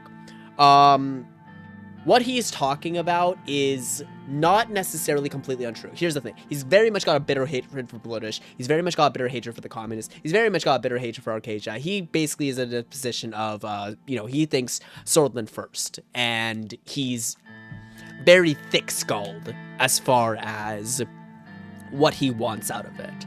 But the thing... Basically, he wants to declare emergency so that he, one, can centralize his power in the Supreme Court. Two, he wants us to basically back him in that matter and centralize power within the president and the Supreme Court. That's his goal for blocking the Constitution. If we block the Constitution reforms, he will, I think Hawker is definitely a nationalist in this sense. He's an old nationalist, but he is a nationalist. Sorry about that. Yeah, he basically wants us to declare an emergency that he can centralize his power within the Supreme Court, block the reforms, and basically use sweeping powers against his political enemies, which is not something I want to do. It's terrible for the economy. It's terrible for many reasons. It violates a lot of human rights and civil rights, and it's not something I want to do anyway. However, I do want to hear what he has to say. I want to hear how he's thinking. So let's talk. Fair enough. Will you leave us, gentlemen? Lucian stood up as Orso gave him a smile. Heron paid his respects and left with Lucian, leaving me and Orso alone. So, Mr. President, if you stop the Reform Committee meetings immediately and focus on the real threats, I will guarantee you we will manage the reforms together. You must eliminate these threats, both internal and external. An emergency act can help you do that. We cannot trust anyone in the administration either.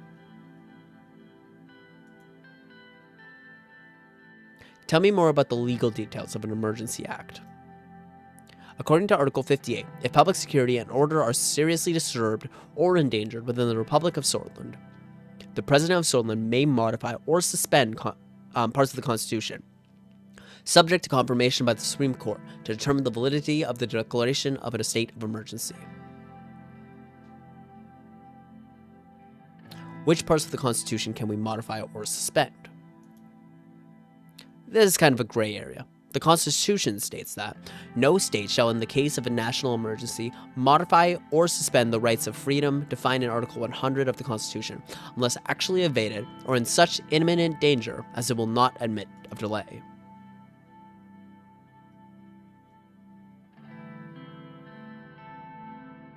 But we are not under invasion.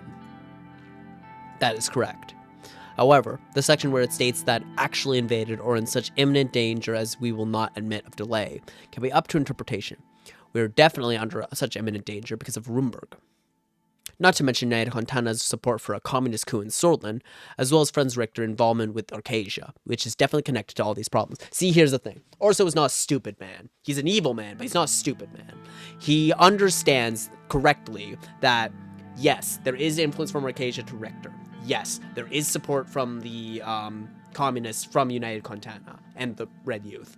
Yes, Rumburg is funneling guns into the country and is directly trying to destabilize Sordland. However, what he wants to do is slash people's human rights, slash the ability for workers to, gain better reforms, and centralize the state under the Supreme Court himself and the Solist ideology, of which I think he's just deeply entrenched in, which is really, really bad because it's a very backwards.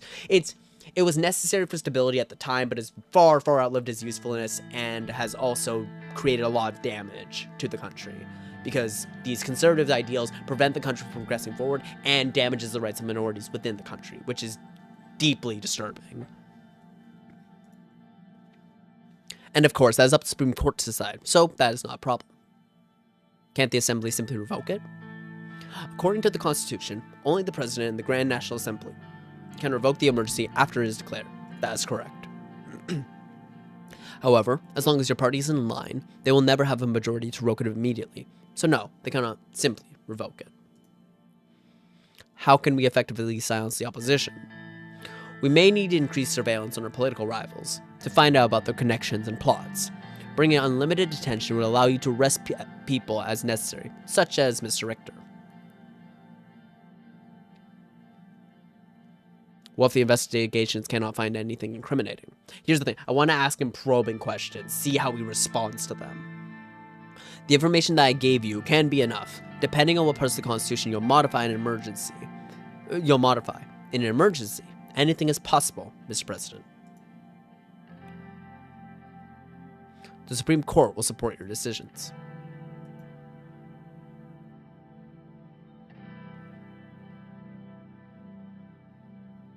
Let's talk about the details of this emergency act. You must first justify the emergency act. We need to have at least one target that we can blame the conflicts on. They will be declared as a national security threat, and this would allow us to prosecute their members or people connected to them. There are obvious connections between the British separatists and Rumburg, and the separatists have clear connections to the Workers' Party of Lydia. They should be declared a national security threat, and the party should be banned.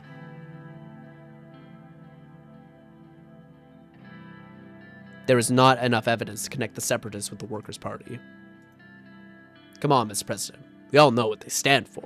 Bloods will be Bloods. A very racist statement. They all want to establish their own country in Bergia.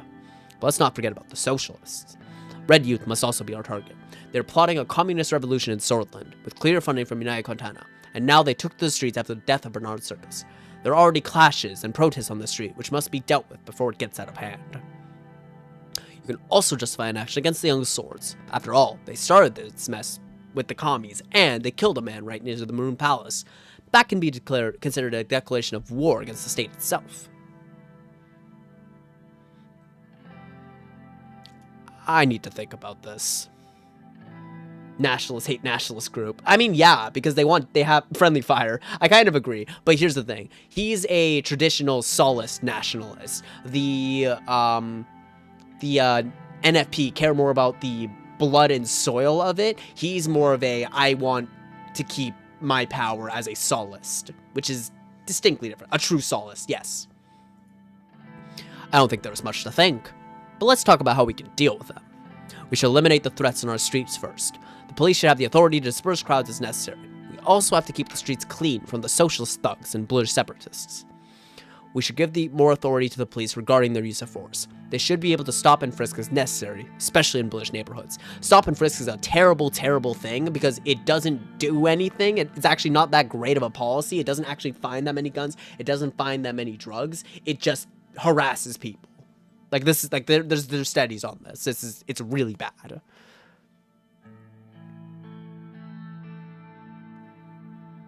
Nod.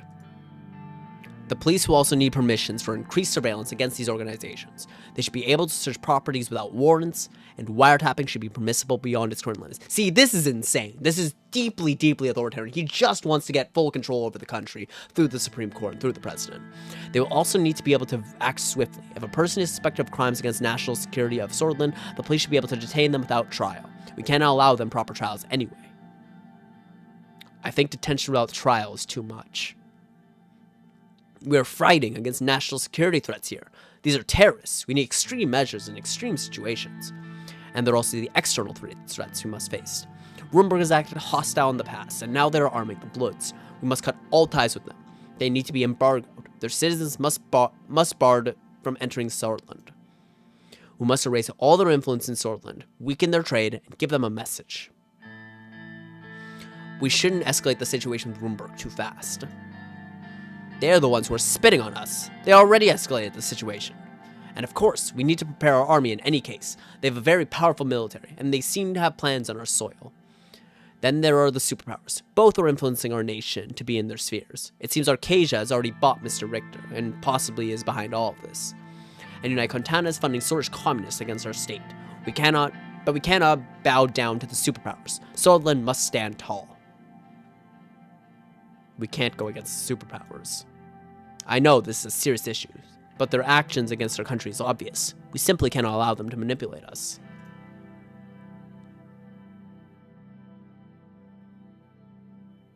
I agree, but we cannot... we might need one of their support against the other. Getting the support means becoming their pawns, Mr. President. Arso looked at the clock in the office, and then outside the window. Mr. President, I have taken too much of your time already. I'll be reaching out again after you dissolve the Reform Committee and end the pursuits for reform. I cannot promise you that, Mr. Hawker. We do not have a deal. Was this all a joke to you?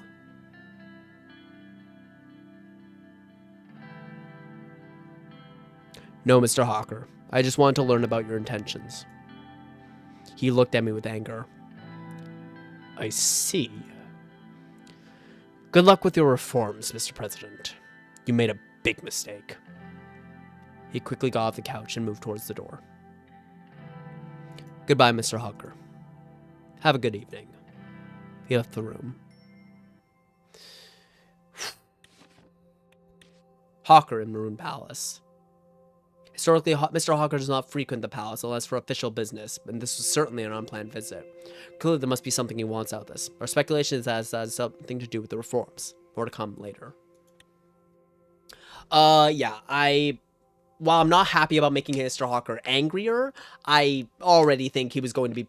I already think he was extremely pissed with us regardless. I think the information we got out of him was more valuable than making him less angry with us. Yeah, so here's the thing. It was pretty cut and dry.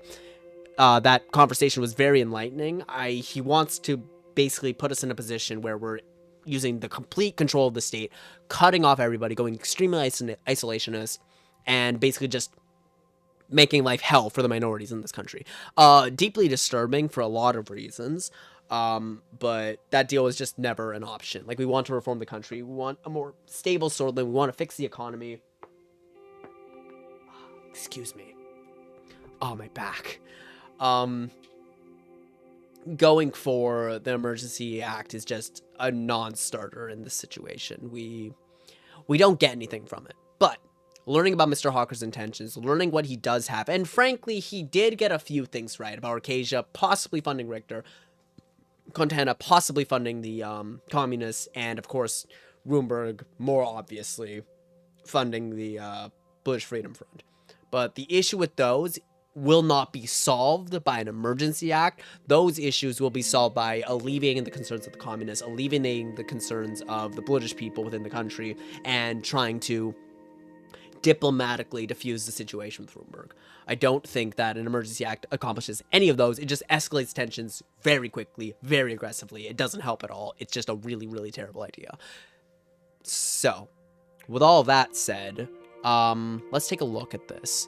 I refuse the deal from Mr. Hawker to stop the constitutional reform, tourism and cultural preservation. That'll be really good. Disclose interest in a potential partnership with Risha about an energy deal. Yeah, I am interested in that. I would like to get closer ties with Risha. I think that'd be a good thing. The more allies we have globally, the better off we are. The more we can trade and deal and make compromises with everybody, the more people we've got coming into the country. Statement condemning Roomberg. Again, we don't want to boil things over with Roomberg. We want to keep things diplomatic. We want to reach out to the international community. We want to have a peaceful image.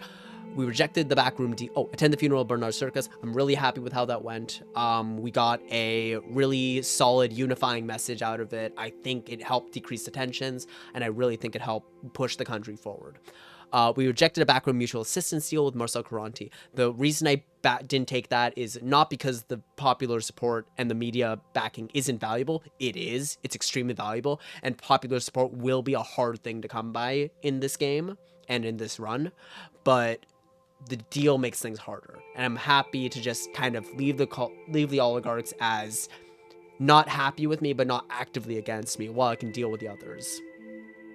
Our administration has passed a large economic relief package, distributing stimulus checks to people in need. This was huge. This is a really good thing.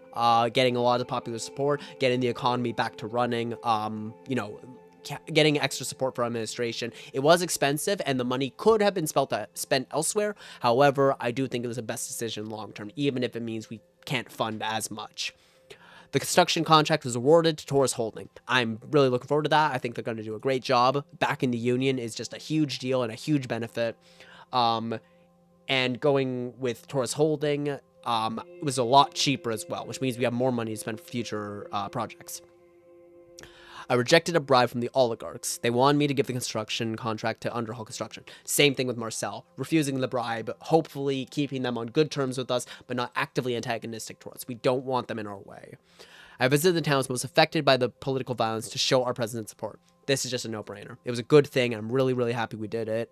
Seeing our people, getting on the ground and understanding and listening to them and their needs is a truly valuable thing as a president, as a leader. And I think that was just the best way to deal with the protests by a long shot. It's not even close. With that, I think I'm going to end the stream here. This is a wonderful episode. I'm really, really happy with how this went. I think this is a lot of fun. Privatization on state-owned companies can stop oligarchs funding assassination on you. Noted. We'll hold on that one for when it becomes more relevant. Good stream. Thank you so much, Minecraft man. I really appreciate you being here. To everybody who came into the stream, thank you so much. I really appreciate it. I always adore doing these. I have a lot of fun with them. I'm glad there's a growing community around this game. I love it. I think it's one of the best games ever made. I absolutely adore it to bits. It's a phenomenal political simulator, and I have a blast playing it. I have a blast talking about it. I really appreciate everybody who joins these streams. I really appreciate everybody who's involved in this game. Sincerely appreciate my new editor, who's been working on the first stream. I appreciate them so much. They've been awesome, and I'm really looking forward to posting that video and continuing to do these streams. But with all that said, thank you all so much for watching. Thank you, Torpor Games, for creating this wonderful game. If you want to get the game, I think it's in the description. I think I've linked the game in the video description. If you've never played it, you should. It's a wonderful game. I think you'll really enjoy it. And there's so many more endings and so much more that I couldn't possibly cover, even in a 3-hour stream. And, well, continuing forward from there. Thank you, everybody, so much for watching. Have a wonderful rest of your night, and take care of yourselves. Bye.